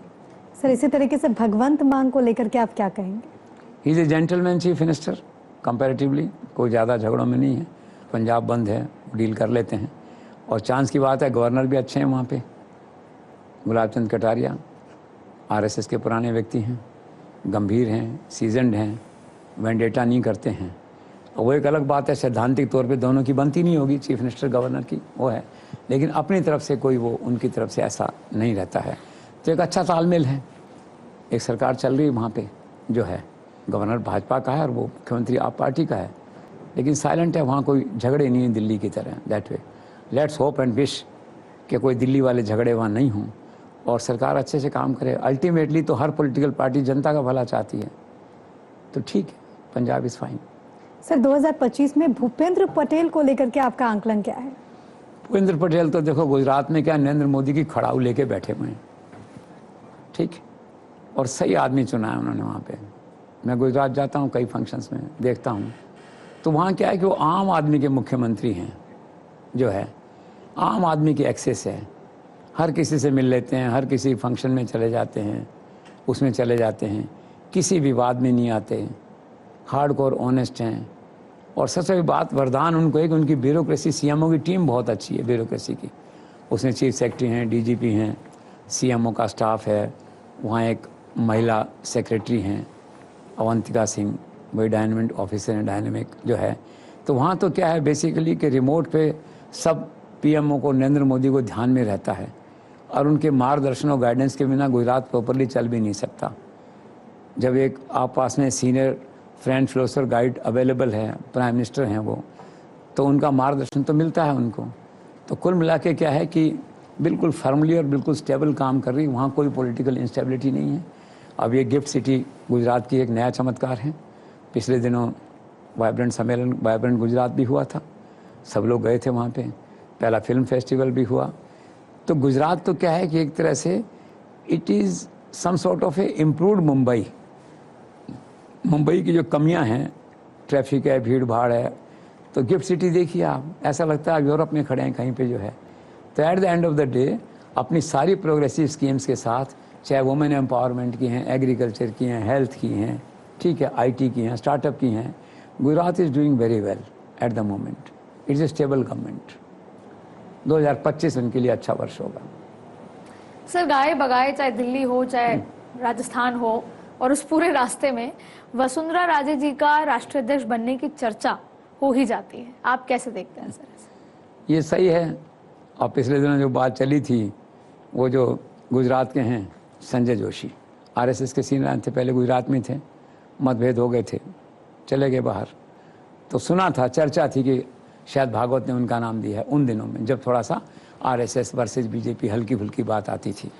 फिर ये सुना था कि चूंकि उनके नाम पे सहमति नहीं बन पा रही है, जो है वो हार्डकोर अपोनेंट कुछ ऐसे हैं, तो फिर सुना था उस समय कि शायद वसुंधरा राजे के नाम पे कुछ जो है, तो उसके नाम पे सहमति नहीं है, तो इस नाम पे सहमति बन जाए और एक महिला अध्यक्ष को बनाने की बात है, तो या तो सीतारमन को बना दो या इनको बना दो। ऐसी बात आई थी कि शताब्दी वर्ष आरएसएस का, इस बार एक महिला को ट्राई किया जाए। वो बात फिर हरियाणा और महाराष्ट्र में सारा सीन बदल गया, कोई बात नहीं थी। हालांकि जो दूसरा खेमा है उसका कहना था कि ये सब पहले से तय है, कोई रेस्पॉन्सिबिलिटी नहीं है, एक प्रचार कुछ लोग करते हैं एनी हाउ। तो वो बात वहाँ पे ख़त्म हो गई। उसके बाद फिर अभी कुछ दिन पहले वो चर्चा में फिर इसलिए आई कि प्रधानमंत्री से मिली, तो मुख्यमंत्री कार्यशैली के बारे में उन्होंने कुछ कहा, तो प्रधानमंत्री ने कहा कि देखेंगे। मेन बात थी कि ईआरसीपी का जो प्रोजेक्ट है पानी का, उनका कहना था कि पानी कोटा या कहीं चला गया उधर बूंदी झालावाड़, मुझे पानी नहीं मिल रहा है, तो पानी दिलाया जाए। तो प्रधानमंत्री ने बात की, सीएम को कहा फिर, और फिर मुख्यमंत्री मिले वसुंधरा राजे से। और बस ये है कि वसुंधरा के कैंप में चूँकि मुलाकात इतनी अच्छी हुई थी और काफ़ी लंबे समय बाद हुई थी और 25-30 मिनट की मुलाकात थी, तो खुद मैडम ये समझ नहीं पाई कि क्या है ये, बस इसी से खुश थी कि मुलाकात बहुत अच्छी हुई। It was very cordial meeting. तो मुझे जयपुर एयरपोर्ट में मिल गई थी उसके 2 दिन बाद जो है। तो मैंने पूछा, मैंने कहा हुक्म इस मुलाकात में बाकी सब तो ठीक है, एक बात समझ नहीं आ रही कि आपके फ्यूचर रोल को लेके कोई डिस्कस हुआ क्या। तो बहुत कोशिश याद करने की कोशिश की और फिर उन्होंने अंत में माना कि नहीं, स्पेसिफिक ऐसी बात नहीं हुई। तो फिर मुझे एक बड़े आदमी ने कहा, भाई कोई स्पेसिफिक बात कभी नहीं होती है, अच्छी मीटिंग का मतलब होता है कुछ न कुछ अच्छा होने वाला है इस व्यक्ति के साथ। तो फिर जिज्ञासा है कि अच्छा क्या होने वाला है। मंत्रिमंडल में वो जाना नहीं चाहती, राज्यपाल बनना नहीं चाहती, तो अच्छा क्या है, या तो उनके पुत्र को मंत्री बना दो या उनके खुद के लिए अच्छा क्या है। तो ये एक एनिग्मा है, पहेली है एक तरह से जो है। बस रेलेवेंट बात यह है कि बहुत खुश हैं, कार्यकर्ता भी खुश हैं, कार्यकर्ता इतने उत्साहित हैं कि वो कहते हैं अगले चुनाव में टिकट हम बांटेंगे अध्यक्ष बन के, और भजन लाल शर्मा और सबका टिकट भी हम तय करेंगे। तो मन की बातें हैं, लेट देम फील हैप्पी।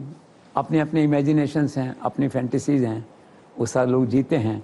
लेकिन मैडम अपने आप में एक पर्सनैलिटी हैं, ये तो सब जानते हैं, इसमें कोई इशू नहीं है।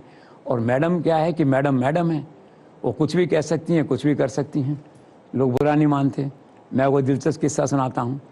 जब मैं एयरपोर्ट पे बैठा तो कुछ शोर ज़्यादा था थोड़ा सा वहाँ पे वीआईपी रूम में, तो मैं थोड़ा सा बगल वाले सोफे बैठा, तो वो ऐसे बैठी हुई थी, मैं ऐसे बात कर रहा था उनसे। तो मैं क्या कि सरसों का आंवले का तेल लगाता हूँ बालों में, 18वीं सदी का आदमी हूँ मैं फैशन में जो है। तो उनको लगा होगा, उन्होंने कहा क्या है तुम गाँव वालों की तरह सरसों का तेल लगा के आ जाते हो, आंवले का तेल, क्या है तुम बड़े आदमी हो, चैनल चलाते हो, अच्छे रहा करो मेरी तरह।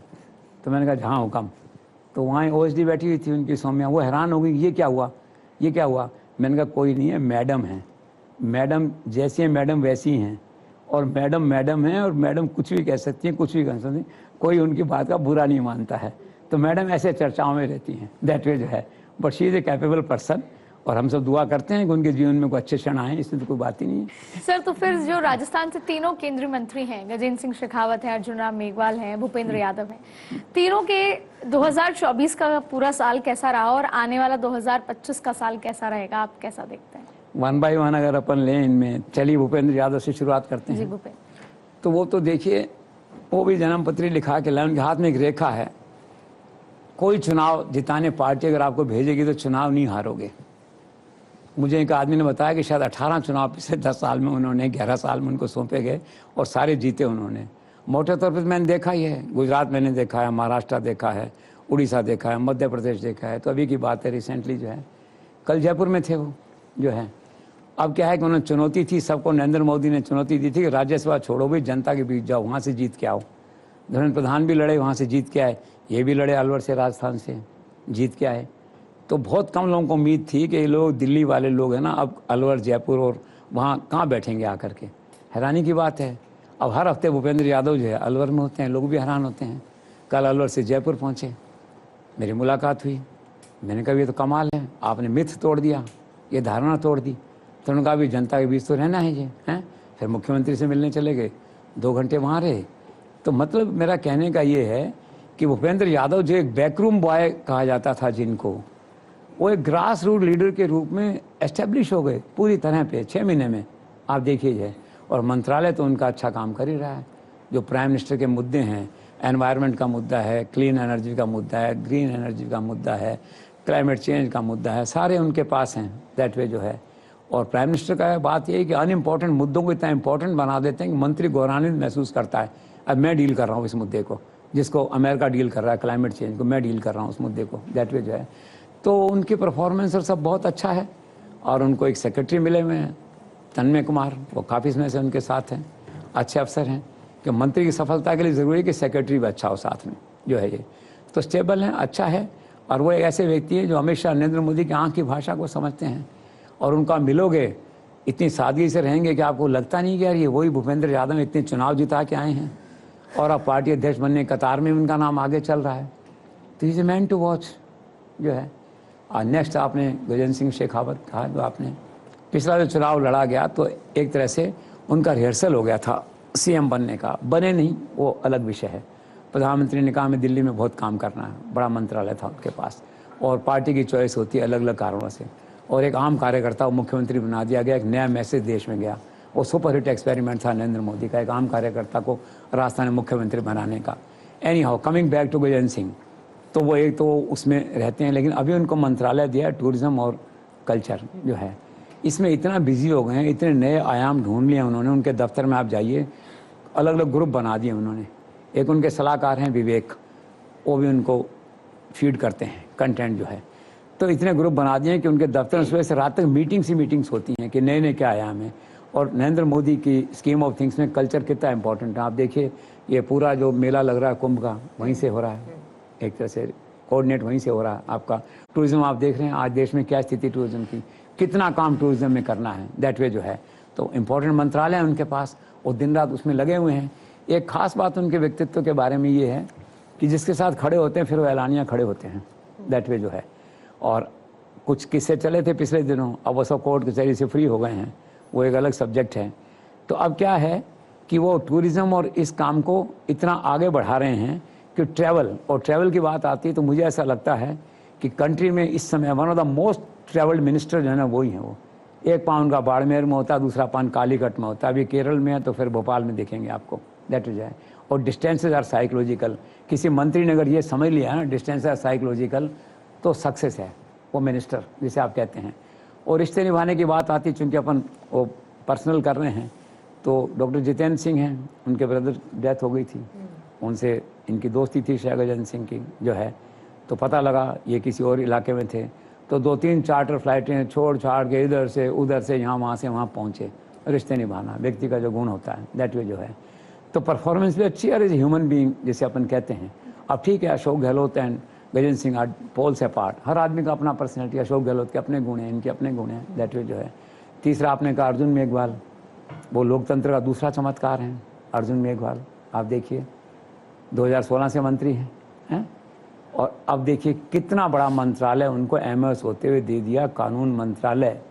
और देखिए उनकी जन्मपत्री, जो नरेंद्र मोदी को यश, अमित शाह को यश मिलेगा 100 साल बाद भी कि, और ओम बिरला के टाइम में पेश हुआ उसको यश मिलेगा कि एक देश एक चुनाव का जो बना नैरेटिव और जो कानून आया है। उस समय कानून मंत्री कौन थे? अर्जुन मेघवाल राजस्थान के हैं। और वो बिल जहाँ तक मुझे लगता है अमित शाह को पेश करना था स्टेटस के हिसाब से, लेकिन प्रधानमंत्री और अमित शाह ने चुना मेघवाल को। ये मेघवाल के जीवन का सबसे बड़ा क्षण रहा होगा मेरे ख्याल से, उस बिल को पेश करना। और कितनी शालीनता से ओम बिरला के उसमें स्पीकर के सामने वो बिल जो है ना एक्सेप्ट हुआ वहाँ पे जो है, फिर वो जेपीसी में चला गया दैट वे जो है। तो ये दूसरे चमत्कार हैं। और एक बात जो आपने कहा कि मेघवाल जो है ना, he is a discipline foot soldier of Narendra Modi, तो सब अच्छे हैं इसमें, सब अच्छा काम कर रहे हैं दैट वे जो है। और इस नए साल में जो है हम सभी के लिए ये शुभकामना करते हैं कि नरेंद्र मोदी के नेतृत्व में और अच्छा काम करें, अपने प्रदेश को और आगे बढ़ाएं। सर, अमेरिका में रहने वाले और आने वाले जो अप्रवासी भारतीय हैं उनके लिए H-1B वीजा का विरोध करने वाले ट्रंप ने एकदम से यू टर्न ले लिया है, तो अचानक ये हृदय परिवर्तन उनका कैसे? क्योंकि इसका नाम है ट्रंप, वो कुछ भी कर सकते हैं। लेकिन बहुत अच्छी खबर है, एक पॉजिटिव स्टेप है। और इसीलिए कहते हैं हर मंत्री व्यक्ति के जीवन में सलाहकार का कितना महत्व होता है, इस घटना से पता लगता है। अब वो जो दूसरे सलाहकार हैं आपके इलॉन मस्क, हाँ ठीक, तो वो चूंकि उनके सलाहकार बने हैं अब वहाँ पे जो है, तो सलाहकार बनते उन्होंने एडवाइस किया उनको कि आपका स्टेप गलत है, ये वीज़ा के जो लोग आते हैं ये तो अपने लिए काम करते हैं, अपनी इकॉनमी को बनाते हैं। तो उनका हृदय बदला, उन्होंने बयान जारी किया कि मैं इनके पक्ष में हूँ और मैं इनको चाहता हूँ, इसलिए अमेरिका में है ये। तो बड़ी सुखद खबर है भारत के लिए, एक स्पेशली भारत के लिए, ये जो उनका माइंड यू टर्न हुआ है दैट वे जो है, तो एक अच्छी प्रयास है। और यू टर्न जो हुआ है एक अच्छे के लिए हुआ है और इसकी सराहना की जानी चाहिए जो है। सर 2025 में क्या आगे चलकर भारत और अमेरिका AI में ग्लोबल लीडर्स होंगे? बिल्कुल हो सकते हैं, इसलिए हो सकते हैं एक इंटरनेशनल जो कम्युनिकेटर हैं और जो कोऑर्डिनेटर हैं इंटरनेशनल ब्रिटिश में हैं, उन्होंने कहा है कि ये इसी सदी में होगा, इसी दशक में होगा, मतलब अगले 10 साल के अंदर जो है ना AI के अंदर अमेरिका। और ये क्यों होंगे, उसने कारण कहा है इनका कि इन दोनों कंट्रीज में क्या इनोवेशन जो है ना और एंटरप्रेन्योरशिप वो बहुत ज़बरदस्त है। और नरेंद्र मोदी की जो समझ है वो 21वीं सदी के प्रधानमंत्री की है। और मैं खुद इस बात को मानता हूँ कि नरेंद्र मोदी दूसरे प्रधानमंत्रियों की तुलना में आज 21वीं सदी के प्रधानमंत्री हैं।